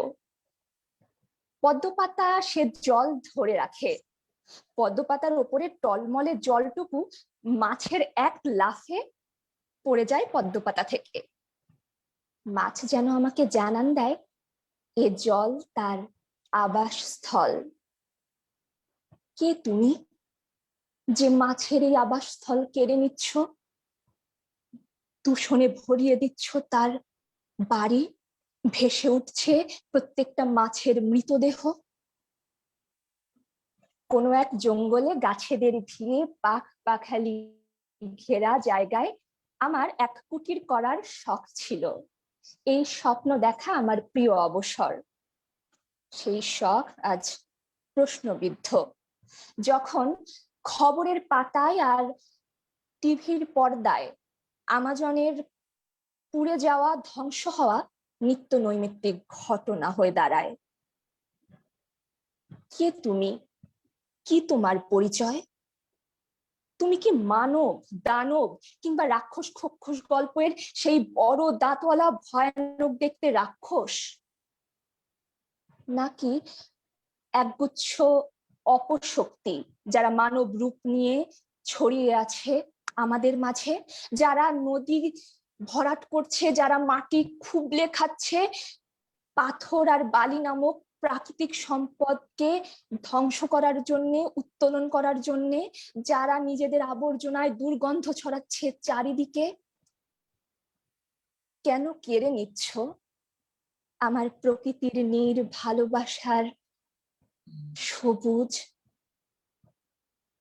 আমি সেই পাখি, আমি জলের মাছ, কিংবা আমি বনের সেই পশু, কিংবা জীবনানন্দের শঙ্খচিল, অথবা জীবনানন্দের মতোই সাধারণ কোনো মানুষ যে মালয় সাগরে হাঁটতে চায়। আমার বিচরণ, আমার আবাসস্থল, আমার অক্সিজেন, আমার শ্বাস নেয়ার উৎস, আজ হারিয়ে যাচ্ছে তোমার করাল থাবায়। জানি না কে তুমি, কি তোমার পরিচয়, তবু অনেক অনেক অভিযোগ তোমার বিরুদ্ধে। আমি সেই পাখিটা যে গত বছরও এদেশে বেড়াতে এসে গাছের কোনো শাখায় নিজের আশ্রয় খুঁজে পেয়েছিল, কিন্তু এবার কোনো আশ্রয় খুঁজে না পেয়ে নিজের এক টুকরো আবাসস্থলের অভাবে লুটিয়ে পড়েছে মাটিতে। আমি সেই মাছটা যে নদী দূষণ সহ্য করতে না পেরে ভেসে উঠেছে জলের ওপরে। আমি কক্সবাজারের সেই তিমিটা যে পাড়ে আছড়ে পড়েছে নিজের নিথর দেহ নিয়ে। আমি সুন্দরবনের রয়্যাল বেঙ্গল টাইগার, যে একসময় বাংলাদেশের গর্ব ছিল, অথচ এখন যার সংখ্যা কমে যাচ্ছে হাতে গোনা পর্যায়ে, শুধুমাত্র সারি সারি গাছ কেটে ফেলার কারণে, রূপপুর পারমাণবিক বিদ্যুৎ কেন্দ্র নামক অত্যাধুনিক স্থাপনার কারণে যার জীবন আজ হুমকির সম্মুখীন। তোমার পরিচয় জানার বিশেষ ইচ্ছে আমার নেই, শুধু চাই এটুকুই, কেড়ে নিও না পাখিদের গাছ, মাছেদের জল, পশুদের বন, মানুষের অক্সিজেন। করোনার থাবায় যখন জানলার কাছে একটু গাছের সন্ধান করি, একটু সবুজ পাতার সন্ধান করি নিঃশ্বাস নেওয়ার জন্য, তখন বুঝতে পারি চারিদিকে বড়ই অক্সিজেনের অভাব। তখন কৃত্রিম অক্সিজেন মুখে দিয়ে 50% শরীরের সাথে যুদ্ধ করি, নিজের ফুসফুসের বিধ্বস্ত অংশ নিয়ে একটু বাঁচার আশায়। বাঁচতে দিও আমাদের, এটুকুই আরজি জানাই। ধন্যবাদ সকলকে। ধন্যবাদ জানাচ্ছি সৌম্যজিতা শ্রুতি। রামিসা ইসলাম শ্রেয়া, আপনি কি আছেন? জি আছে, আমাকে কি শোনা যাচ্ছে স্পষ্টভাবে? জি, আপনাকে স্পষ্ট শোনা যাচ্ছে। আপনি প্রস্তুত? জি প্রস্তুত, দেখা যাচ্ছে ক্লিয়ারলি? হ্যাঁ, দেখা যাচ্ছে, আপনি শুরু করুন। আচ্ছা, ধন্যবাদ। আমি রামিস ইসলাম শ্রেয়া, এসএসসি পরীক্ষার্থী, Our Lady of Fatima Girls High School. বিষয় নির্ধারণ করেছি আমারই পাবে তুমি ইহাদের ভিড়ে। বাবা মায়েরা সন্তানের ইচ্ছে পূরণের জন্য সবকিছু করতে পারে, তাও আবার যে বাবার কাছে টাকা পয়সার ব্যাপারটা খুবই সামান্য কিছু, তার সন্তানের চাহিদা কখনো পূরণ হবে না তা একেবারে অসম্ভব বলতে পারেন। দেশ খ্যাত শিল্পপতি, তার বাড়ি গাড়ি কোনো কিছুরই অভাব নেই। দেশ জুড়ে, বিশ্ব জুড়ে, কিংবা বলতে পারেন চারিদিকেই তার খ্যাতি ছড়িয়ে আছে। সন্তানের হাতে নামি দামি আইফোন সেট তুলে দিতে কিংবা সহধর্মিণীকে ভুরি ভুরি গয়না তুলে দিতে পকেটে মোটা অঙ্কের টাকা থাকা দরকার। তাই তো পুরো দেশ জুড়ে অনেক অনেক কারখানা বসিয়ে আছেন। হ্যাঁ, বিলাসবহুল জীবন কাটাবেন নাকি তার তার ব্যক্তিগত ব্যাপার, কিন্তু সেই বিলাসের চাহিদার জন্য যে সামান্য সাধারণ মানুষকে কর্মসংস্থানের লোভ দেখিয়ে অপরিকল্পিতভাবে শিল্প কারখানা তৈরি করছেন, সে চাহিদার ভিড়ে অনিশ্চিত হয়ে পড়ছে অনেকগুলো মানুষের জীবন। যত পায় আরো চায়, সবকিছুই প্রয়োজনের চেয়ে অনেকটা বেশি। বড় মাঠকে ঘিরে শাওন, রাতুল এবং সাকিবের কত স্মৃতি। বড় মাঠে তারা সকলেই অনেক খেলাধুলো করে, মাঠের মাঝখানে সে ছায়াদানকারী বড় বট বৃক্ষটাকে ঘিরেও তাদের কত স্মৃতি। খেলা শেষে সেখানেই তারা বিশ্রাম নিত। তিনজনই বৃক্ষপ্রেমী একদিন ঠিক করলো মাঠের পাশে চারা গাছ লাগাবে। সে চারা গাছকে নিয়ে কত চিন্তা ভাবনা, কত যত্নার্থী, কিন্তু কে জানতো বছর 3 পরে সে চারা গাছগুলো কে পিষিয়ে মারবে কোনো এক সাধারণ মানুষ, যার কাছে গাছপালা নামক বিষয়টা খুবই সামান্য একটা কিছু। শুধুমাত্র চারাগুলো পরিণত একটা গাছে রূপান্তরিত হচ্ছিল না, সেই সাথে ধীরে ধীরে বেড়ে উঠছিল অনেক স্বপ্ন, ছোট্ট মগজের বড় স্বপ্ন। তারা সিদ্ধান্ত নেয় ষষ্ঠ শ্রেণীতে পাড়াতেই নাকি পরিবেশবাদী আন্দোলনকে আরো জোরদার করে তুলবে। কিন্তু সেদিন শুধু চারা গাছগুলোকে পিষিয়ে মারা হয় না, পিষিয়ে মারা হয় ছোট্ট মগজের সেই বড় স্বপ্নকে। যাদের ভাবনাগুলো পাচ্ছিল নতুন দিগন্ত, জানান দিচ্ছিল শুভবার্তা, সে ভাবনাগুলো এখন ব্যস্ত থাকে পাবজি কিংবা ফ্রি ফায়ার মতো গেমস এর দিকে। তাদেরই বা কি দোষ যখন চোখের সামনে দেখলো সে ছায়াদানকারী বট বৃক্ষটাকে সইতে হচ্ছে ধারালো কুড়োলের আঘাত, যখন দেখলো সে গাছের ডালগুলো ভেঙে পড়ছে সবুজ ঘাসের উপর, তখন সে সবুজ গাছটাও জেনে যায়, সবুজ ঘাসটাও জেনে যায় তাদের সময়ও এখন অনেকটা ঘনিয়ে এসেছে। এখন আর এই নিবিড় শান্ত পরিবেশ, যে পরিবেশ ছেলে মেয়ের খেলার উল্লাসে মেতেও থাকতো, সে উল্লাস এখন আর থাকবে না, বরং কোলাহলে পরিপূর্ণ হয়ে যাবে। হয়তো গড়ে উঠবে বিশাল কোনো এক টাওয়ার। তাদের কোনো দোষ নেই, দোষ পরিস্থিতি, যে পরিস্থিতি তাদের মগজে স্থান করে নিতে দিয়েছে সে মোবাইল ফোনকে। বিলাসবহুল চিন্তা ভাবনায় মগ্ন থাকা মানুষগুলো নিজেদের বিলাসিতার কথা ভাবতে গিয়ে এবং সেই বিলাসবহুল জীবনের চাহিদার লিস্টে আরো অনেক কিছু জুড়ে দিতে গিয়ে নিভিয়ে নিতে চাচ্ছেন অনেকগুলো মানুষের জীবন প্রতি। গাছ লাগাও, পরিবেশ বাঁচাও, বাক্যটা খুবই সাধারণ মনে হতে পারে, কিন্তু এই সাধারণ বাক্যের পরিধিটা যে কতটুকু বিশাল তা হয়তো কখনোই কেউ আন্দাজ করতে পারবে না। এই বিশাল পরিধি নিয়ন্ত্রণ করছে পুরো পৃথিবী জুড়ে অনেক অনেক মানুষের জীবন। আসলে কেউ কখনো দাঁত থাকতে দাঁতের মর্যাদা করে না। আপনাদেরকে মুক্ত অক্সিজেন দিচ্ছে, কিন্তু তার মর্ম কি কোনোদিনও করেছেন? কিন্তু যখন প্রকৃতি পাশার উল্টো চাল চাললো, তখনই ঠিক 503 নম্বর বেডের করোনা আক্রান্ত মহিউদ্দিনের পরিবার বুঝতে পারলো অক্সিজেনের গুরুত্ব ঠিক কতটা বেশি। আবাদবাদী জমি কিংবা খেলার মাঠে যে গড়ে তোলা হচ্ছে বড় বড় অট্টালিকা, সে অট্টালিকা এবং শিল্প কারখানার উচ্ছিষ্ট বর্জ্য যেগুলো পরিবেশ বিধ্বংসী, সেই পরিবেশ বিধ্বংসী বর্জ্য এবং কালো ধোঁয়া, গাছপালার ধ্বংসযোগে গড়ে ওঠা অট্টালিকার চাপে দম বন্ধ এই শহর। আমারই পাবে তুমি ইহাদের ভিড়ে, আমারই পাবে। আমি সে বায়ুমণ্ডল, যে বায়ুমণ্ডল আপনাদেরকে দিচ্ছি 75% অক্সিজেন, 78% নাইট্রোজেন সহ আরো প্রকৃতি প্রদত্ত অনেক গ্যাস, কিন্তু বর্তমানে সে গ্যাসগুলোর জায়গায় স্থান করে নিচ্ছে বিষাক্ত কার্বন মনোক্সাইড কিংবা নাইট্রোজেন অক্সাইড। যাতে অনিশ্চিত হয়ে পড়ছে আমি হয়তো আপনাদেরকে সেই 21% অক্সিজেন আর সরবরাহ করতে পারবো না।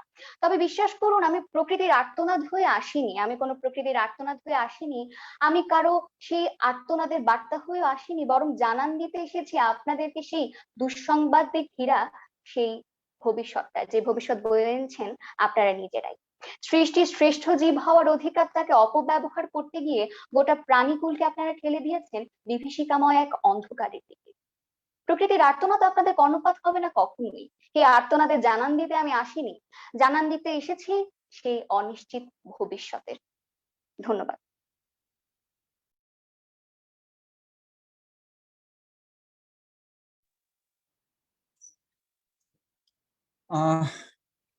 ধন্যবাদ জানাচ্ছি রামিসা ইসলাম শ্রেয়াকে। মহিউদ্দিন, আপনি কি আছেন? আপনি শুনতে পাচ্ছেন আমাকে? মহিউদ্দিন? ওকে, মহিউদ্দিন খুব সম্ভবত অনুপস্থিত। তার মানে হচ্ছে আমরা তাহলে সবার অনুপস্থিত ছিল মহিউদ্দিন এবং ইয়াসিন আরাফাত লিমন, এর বাইরে আমরা সবার বক্তব্য শুনে ফেলেছি।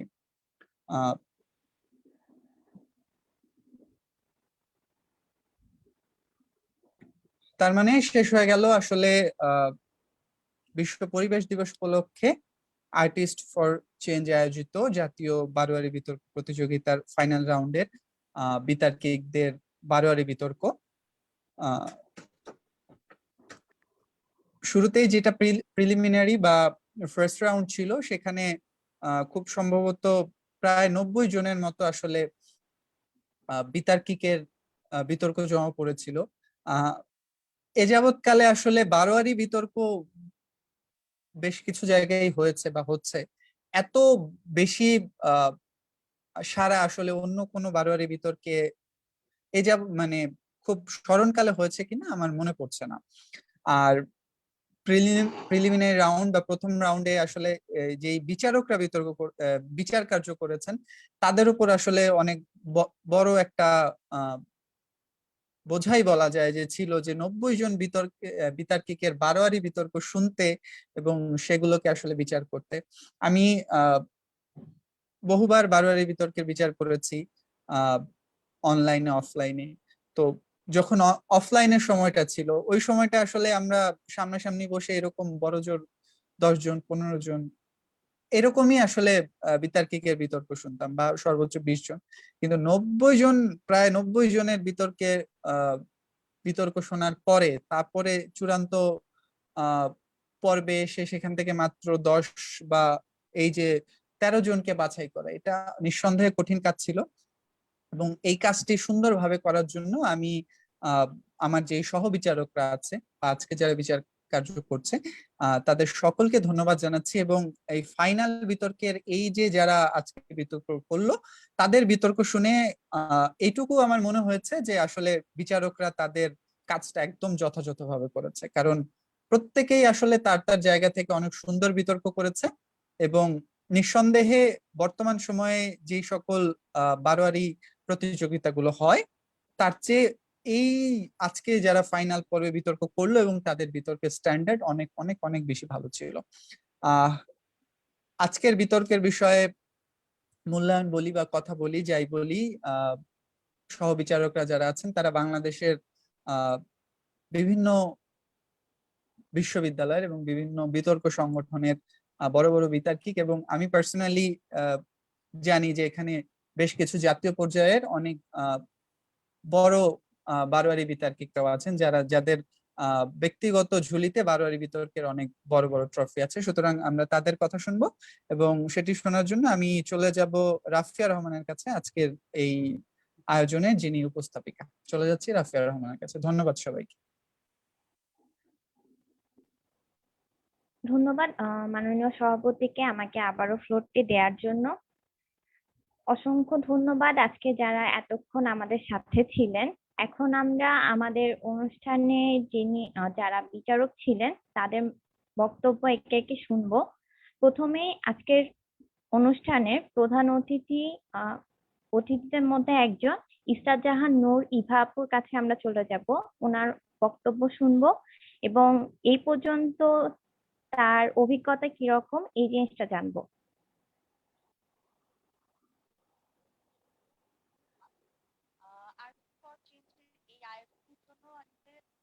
আমি অনেকদিন আগে যখন আসলে সবার বিরক্ত পাচ্ছিলাম এসেছে, এটা দেখে আসলে আমার নিজের মনে হচ্ছিল যে এত লোকে জাজমেন্ট করা কষ্টকর কাজ হবে। রাউন্ডে আমি বিচার কাজ হয়তো অন্যরা বিচার কাজ কারণ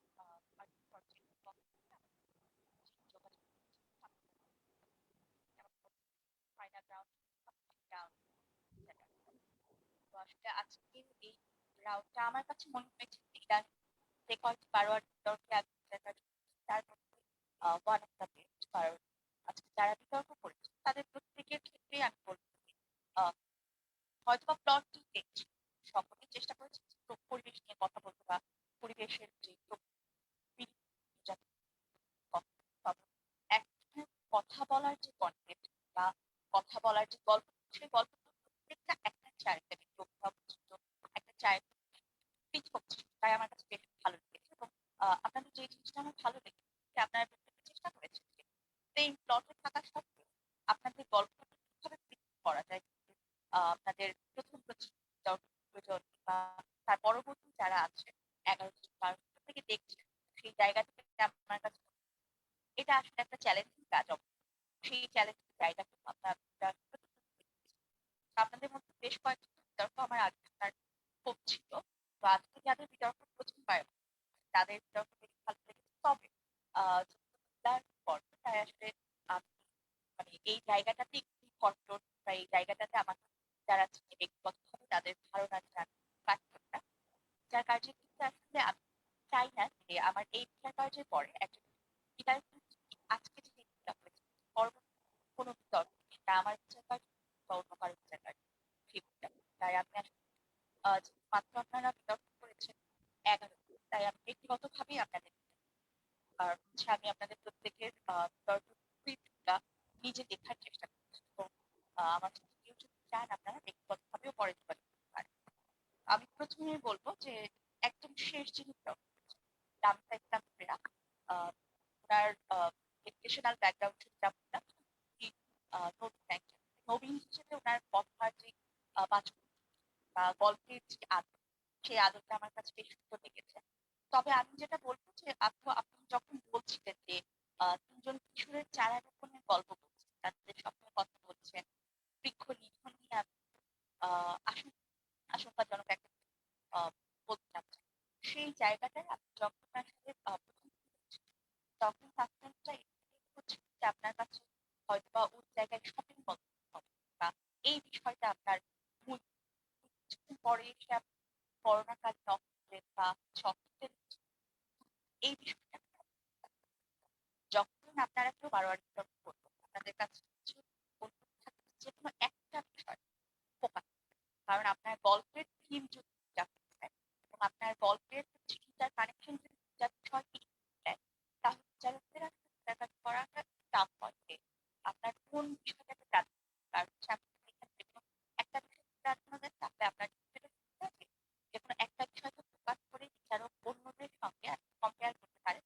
আপনার একটা অন্য কিছু পছন্দ বা আপনার ক্ষেত্রে আর হচ্ছে তার আগে যিনি ছিলেন সৌম্যজিৎ, তিনি বিতর্ক করেছেন সম্ভবত এই আপু মাইক্রোফোনটা একটু কাছে নিলে ভালো হতো, শুনতে পাচ্ছি না স্পষ্ট করে। আচ্ছা আচ্ছা সরি। এখন কি আমাকে ক্লিয়ার শুনতে পাচ্ছেন? হ্যালো। জি, একটু ক্লিয়ার হয়েছে, আর একটু কাছে নিলে বোধহয় আর একটু ক্লিয়ার হবে। আচ্ছা তাহলে কি আমি হচ্ছে আপু আমার একদম শুনতে পাচ্ছি না। আমি হচ্ছে আমার headphone- এখন ক্লিয়ার শুনতে পাচ্ছেন আমাকে? জি আপু, শুনতে পাচ্ছি। আচ্ছা ঠিক আছে, জি এতক্ষণ জি জি তাহলে জি এখন আমরা ক্লিয়ার শুনতে পাচ্ছি।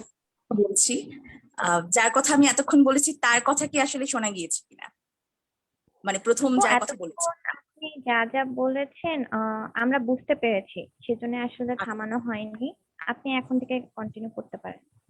আচ্ছা, ঠিক আছে, তাহলে হচ্ছে লাস্টে থেকে সেকেন্ড যিনি ছিলেন সৌম্যজিতা শ্রুতি, তার কথা বলবো যে উনি আসলে প্রাকৃতিক বিপর্যয়ের বিষয়টা নিয়ে কথা বলেছেন। তো উনার বেশ ভালো প্রেজেন্টেশন ভালো ছিল, তবে উনার বিষয়টাতে আমার যেটা প্রশ্নবিদ্ধতা ছিল যে উনি একবার হচ্ছে বলেছেন যে উনি এই বিতর্কে আমি বলতে পশু, তারপর হচ্ছে পাখি, মাছ, এর মানে হচ্ছে প্রাকৃতিক যে বিভিন্ন প্রজাতি রয়েছে সেই প্রজাতিগুলোকে বোঝানোর চেষ্টা করেছেন। কিন্তু যখন হচ্ছে উনি এই কথাগুলো বলছেন, একেবারে শেষে এসে উনি তুমি বলতে কাকে বোঝাচ্ছেন সেটার কোনো ক্লিয়ার ডিক্লারেশন দেননি।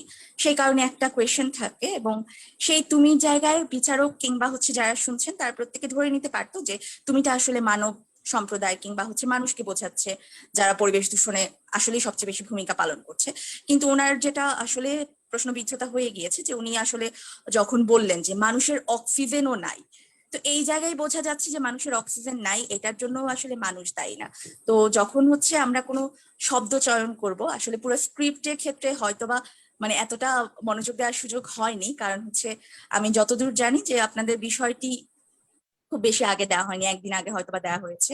তো এই বিষয়গুলো যখন আপনারা সাজাবেন, শব্দের গাঁথনির ক্ষেত্রে আর একটু নজর দিবেন, কারণ হচ্ছে আপনাদের মানে পুরো স্ক্রিপ্টটা বেশ সুন্দর ছিল, কিন্তু যখনই আপনি হচ্ছে তুমির একটা ব্যাখ্যা আমরা আশা করি, সেই ব্যাখ্যাটা না দিয়ে সাসপেন্স যখন রাখেন ততক্ষণ পর্যন্ত এটা আপনার যে স্ট্র্যাটেজি সেটাকে অবশ্যই অনেক বেশি সাপোর্ট করে। কিন্তু যখন আপনি সেই তুমির মধ্যেও একটা কিছু প্রশ্নবিদ্ধতা রাখেন যে এই তুমিরাও সাফারার, তখন আসলে আপনার গল্পের ক্ষেত্রে আসলে একটা দুর্বলতা দেখা দেয়। তার আগে ছিলেন হচ্ছে নবনীতা বিশ্বাস। নবনীতা বিশ্বাসও হচ্ছে সেম টপিকে বিতর্ক করেছেন, এই আসমান জলে জঙ্গলে। আমি মেবি একটু সময় বেশি নিচ্ছি, তবে আমি চেষ্টা করছি যে যত দ্রুত পারা যায় শেষ করতে। তো উনার ক্ষেত্রে যেটা আমি বলবো যে উনি পাখি নিধন এবং প্রজাতির বিলুপ্তির কথা বলেছেন।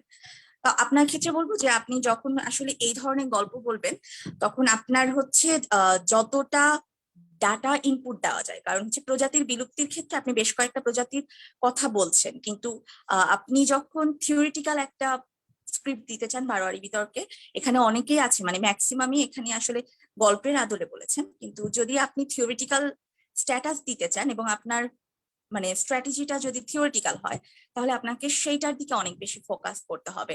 আপনার বিতর্ক আমার বেশ ভালো লেগেছে, কিন্তু আপনি যদি আরো বেশি ডাটা দিতেন তাহলে হচ্ছে আপনার বিতর্কটা আরো স্ট্রং হতে পারতো। আর তার আগে মেবি হচ্ছে বিতর্ক করেছেন তাহমিদ ইশাদ রূপাই।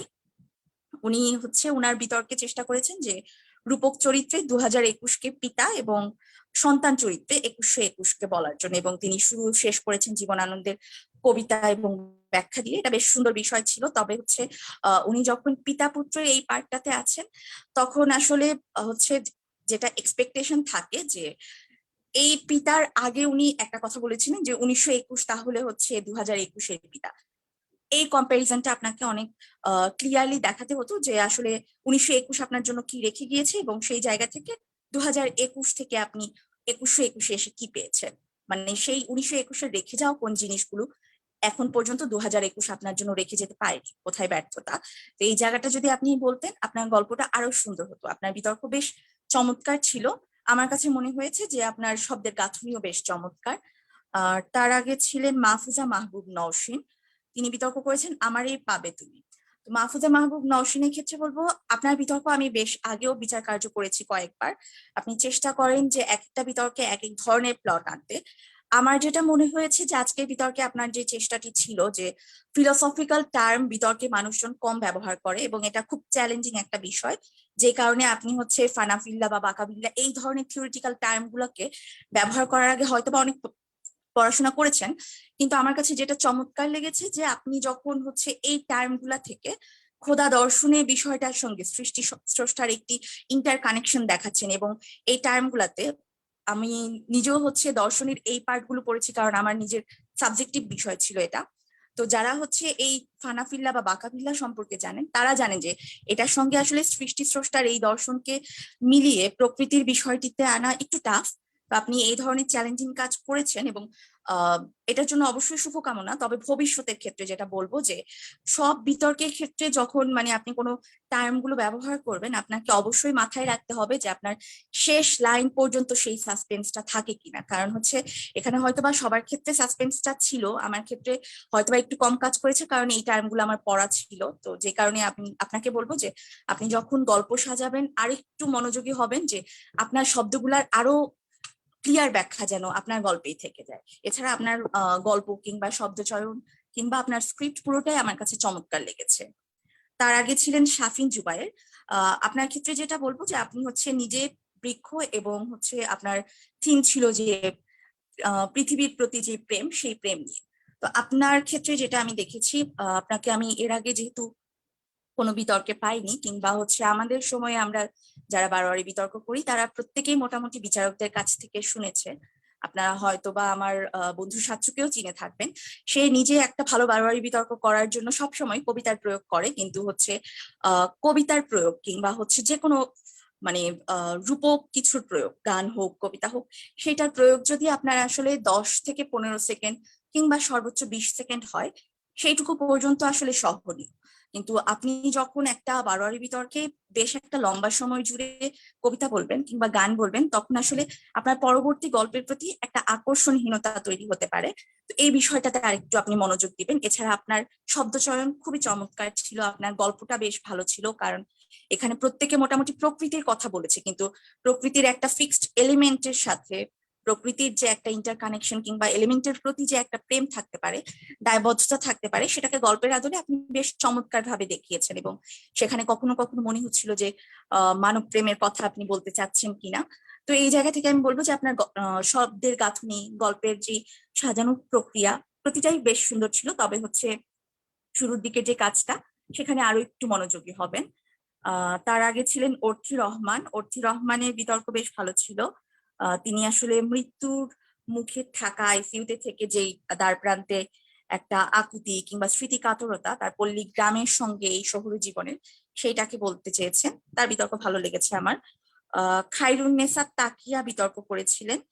তার বিতর্ক ছিল আসলে প্রথমে আমার কাছে মনে হয়েছে তিনি বস্তিতে থাকা সংগ্রামী মানুষের কথা বলবেন, সংগ্রামী জীবনে আসলে কিভাবে প্রকৃতির ভূমিকা, কিন্তু শেষ মুহূর্তে এসে একটা ক্লাইম্যাক্স পয়েন্ট আমি পেয়েছি যে উনি বলেছেন পাখিদের যে হাহাকারের, মানে বস্তিতে থাকা কোনো একটা পাখির বাসা কিংবা জারুল গাছের নিচে সেই পাখির বাসা নিয়ে তার একটা গল্প ছিল, এবং এটা এই যে ক্লাইম্যাক্সটা শেষে এসে ক্লিয়ার করা, এই বিষয়টা ছিল আমার কাছে আজকের মোটামুটি 11 জন প্রতিযোগীর মধ্যে সবচেয়ে চমৎকার জিনিস, যে তিনি আসলে শেষ মুহূর্তে এসে একটা নতুন ক্লাইম্যাক্স দিলেন।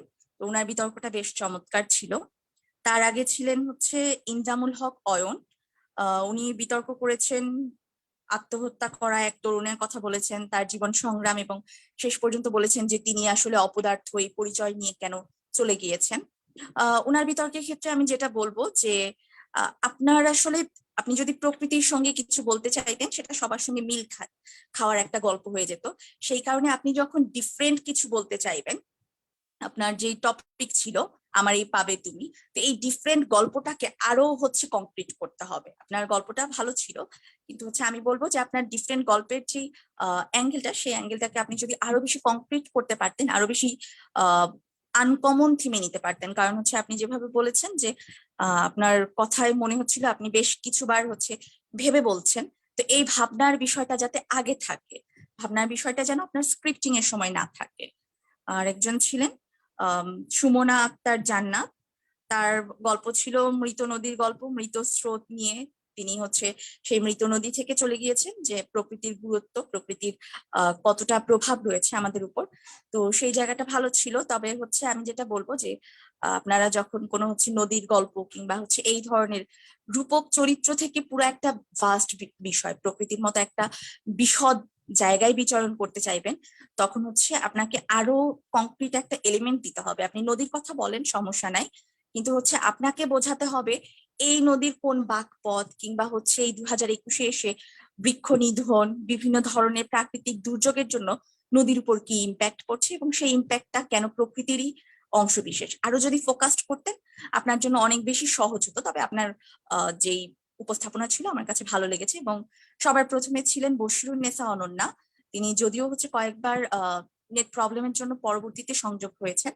তো তার গল্পটা ছিল আসলে কোভিড-19 নিয়ে হচ্ছে তিনি বলেছেন, এবং অতি সাম্প্রতিক বিষয়ের মধ্যে আমি দেখলাম যে একমাত্র তিনি কোভিড-19 নিয়ে একটা গল্প সাজানোর চেষ্টা করেছেন। বাকিরা তাদের থিমে কোভিড-19 এনেছেন, কিন্তু তিনি একমাত্র মানুষ যিনি আসলে গল্প সাজানোর চেষ্টা করেছেন। কিন্তু আমার কাছে মনে হয়েছে যে তার এই চেষ্টাটা কিছুটা দুর্বল হয়ে গিয়েছে সেই জায়গায় এসে, যে উনি আসলে প্রথমে বলছেন যে কোভিড-19-এ দুইজন মানে মানুষের কথা বলছেন, তারা যুগল, একজনকে হারিয়ে আরেকজনের যে হাহাকার, ক্যাম্পাসের ভিতর দিয়ে যখন তিনি যাচ্ছিলেন সোহরাওয়ার্দী উদ্যানের গাছ নিধনের বিষয়টি, অক্সিজেনের গুরুত্ব, এই জায়গাটি বলার পরে আপনি হচ্ছে বললেন যে বঙ্গবন্ধু থাকলে এই বিষয়গুলো হতো না। তো আপনি যখন বঙ্গবন্ধু থাকলে এই বিষয়গুলো হতো না বলবেন, ঠিক তখন আপনাকে দেখাতে হতো যে বঙ্গবন্ধুর আসলে কৃষিতে অবদান কি ছিল, বঙ্গবন্ধুর এই বৃক্ষ রোপণ নিয়ে কি অবদান ছিল, কিংবা হচ্ছে তিনি আসলে 72 থেকে 75 সময়কালীন যেই সরকারি পরিচালনা ছিল সেই ব্যবস্থাপনায় তিনি কৃষি নিয়ে, তিনি বৃক্ষ রোপণ নিয়ে কিংবা পরিবেশবাদী কি আন্দোলনের কাজ করেছেন। তাহলে আপনার এই গল্পের যে মূল থিম, মানে আমি আরেকজন প্রতিযোগীর ক্ষেত্রে বলেছি যে আমার কাছে মনে হচ্ছে যে আপনি দুইটা থিম ফোকাস করছেন।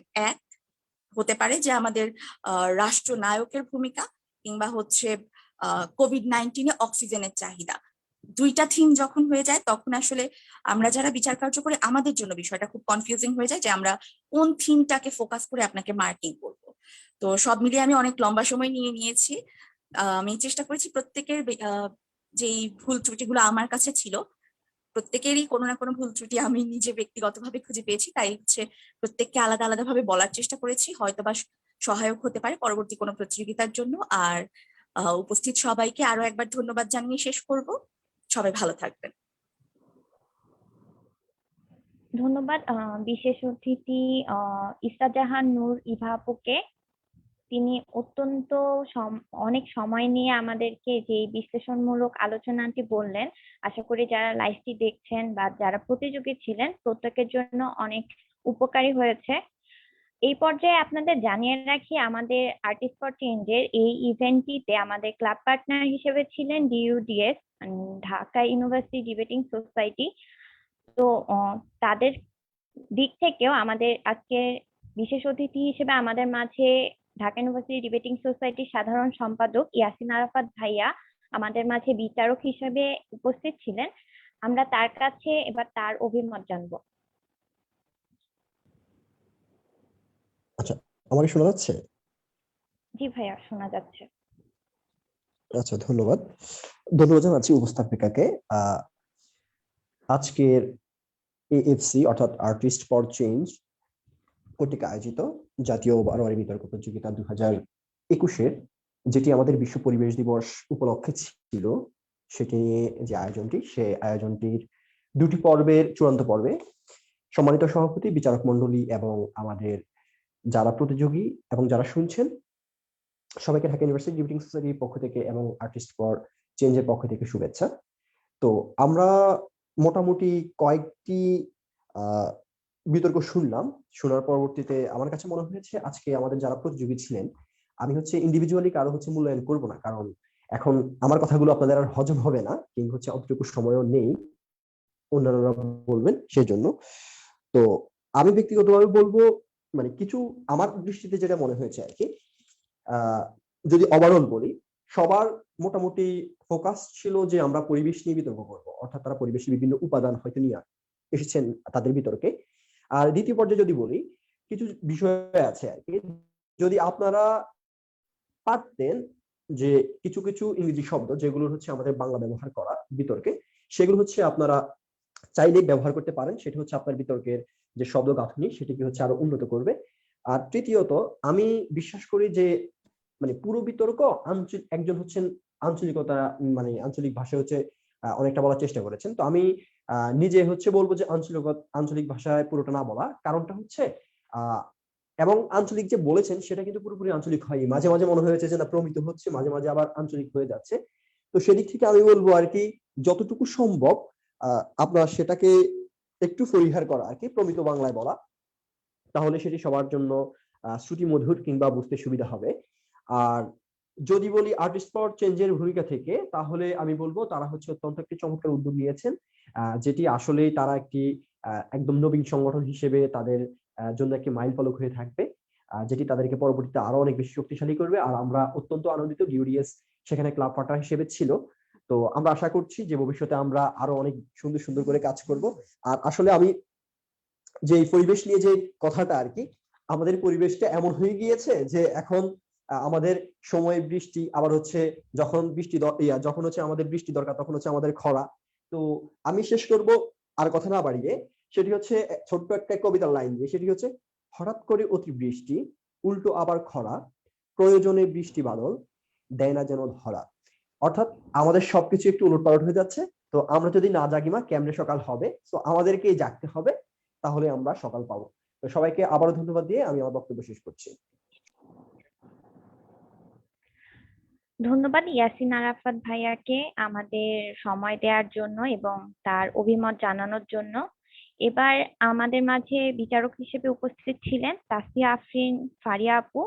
তিনি জাহাঙ্গীরনগর ইউনিভার্সিটি ডিবেট অর্গানাইজেশনের যুগ্ম সাধারণ সম্পাদক ইংরেজি। ওনাকে আমরা ফ্লোর দিচ্ছি। আপু, আপনি কি আছেন? হ্যাঁ, আমি শুনতে পাচ্ছি। অসংখ্য ধন্যবাদ। এবং এএফসি এই আয়োজন নিয়ে প্রথমে বলতে চাই, এএফসি প্রতিটি তথ্য জানানো থেকে শুরু করে একদম সময় মতো আয়োজনটি শুরু করা, প্রতিটি ক্ষেত্রে খুবই চমৎকার ভাবে গোছানো ভাবে কাজ করেছে। আগামীর আয়োজনগুলো এরকম ভাবেই সুন্দর হোক এবং সাফল্যমণ্ডিত হোক এএফসি, সেই কামনা করি।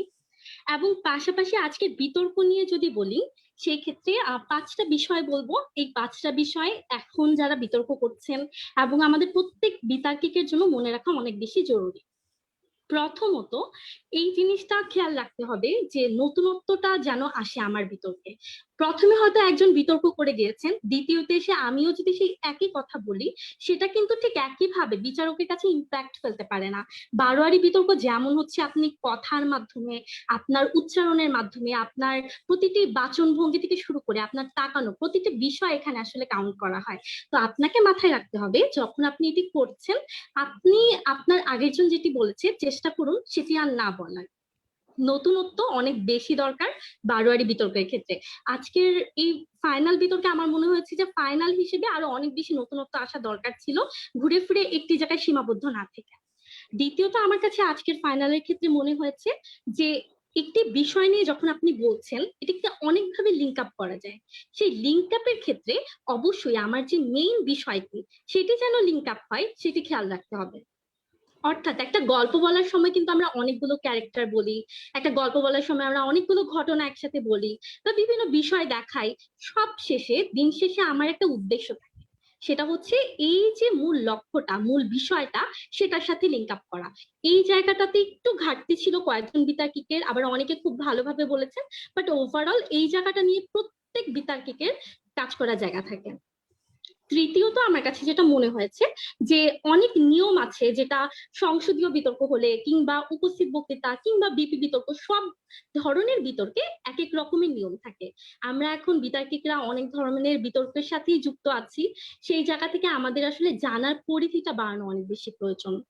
অর্থাৎ আমরা এই যে বারোয়ারি বিতর্কটা করছি, বারোয়ারি বিতর্কের নিয়মটা কি, কিংবা ঠিক কি করা যাবে কি করা যাবে না। আজকে আমি বারোয়ারি বিতর্ক করার সময় যদি গান গাই, কিংবা আমি যদি সম্পূর্ণ আঞ্চলিক ভাষা ব্যবহার করি, কিংবা আমি যদি বিষয়টাকে লিঙ্ক আপ না করি, তাহলে এটা আসলে দিন শেষে আমি যে বিতর্কটা করছি কোনো রকমের ইম্প্যাক্ট ফেলছে কিনা সেটা জানা অনেক বেশি প্রয়োজন। তার মানে যে কোনো কিছু করার আগে আমাদের এই জায়গায় জ্ঞানের পরিধিটা আরেকটু বাড়িয়ে আরেকটু ভালোভাবে চেষ্টা করতে হবে, তাহলে আরো ভালো ফলাফল আসা সম্ভব। পরবর্তীতে চতুর্থত আমার কাছে মনে হয়েছে যে কি বলবেন তা আগেই যদি বোঝা যায় সেই ক্ষেত্রে কিন্তু সেই আগ্রহটা অনেকাংশেই কমে যায়। তো যেটা ম্যাক্সিমাম মানুষের ক্ষেত্রে আজকে ফাইনাল বিতর্কে হয়েছে, কি বলবেন এটা আসলে আগেই বোঝা যাচ্ছিল। অনেক ভালো ভালো বিতার্কিক, তারা আরো অনেক ভালো করবেন এটাই আশা করি, কিন্তু সেই জায়গা থেকে যদি আমাদের জায়গা থেকে যদি বিষয়টি আগে বোঝা যায় তখন এটা দিন শেষে একটু ব্যাড ইম্প্যাক্ট ফেলে। তাই এই জায়গাটা নিয়ে আরেকটু কাজ করা, আরেকটু কিভাবে আইডিয়াস ভাবে প্রকাশ করা যায় সেটি নিয়ে কাজ করা অনেক বেশি প্রয়োজন। এবং সর্বশেষে এটাই বলবো যে স্কুল থেকে কিংবা কলেজ থেকে কিংবা ইউনিভার্সিটি স্টুডেন্টরা যেভাবে এই বারোয়ারি বিতর্কের পরিসরটাকে আরো অনেক বেশি উজ্জ্বলিত করছেন, এটা ভালো লাগার জায়গা। বারোয়ারি বিতর্ক দিন দিন অনেকটুকু পরিসর হচ্ছে এবং এএফসি স্কুল কলেজ এবং ইউনিভার্সিটি সকলকে একত্রিত করতে পেরেছেন একটি আয়োজনের মাধ্যমে, সেটা অবশ্যই অনেক বেশি আনন্দের। এবং সকলের জন্য শুভকামনা, বিতার্কিক যারা বিতর্ক করেছেন এবং এএফসির জন্য, এবং সকল বিচারককেও ধন্যবাদ। ধন্যবাদ তাসফিয়া আফরিন ফারিয়া আপুকে এত সুন্দর চমৎকার ভাবে আমাদের জন্য কিছু উপদেশ দেওয়ার জন্য।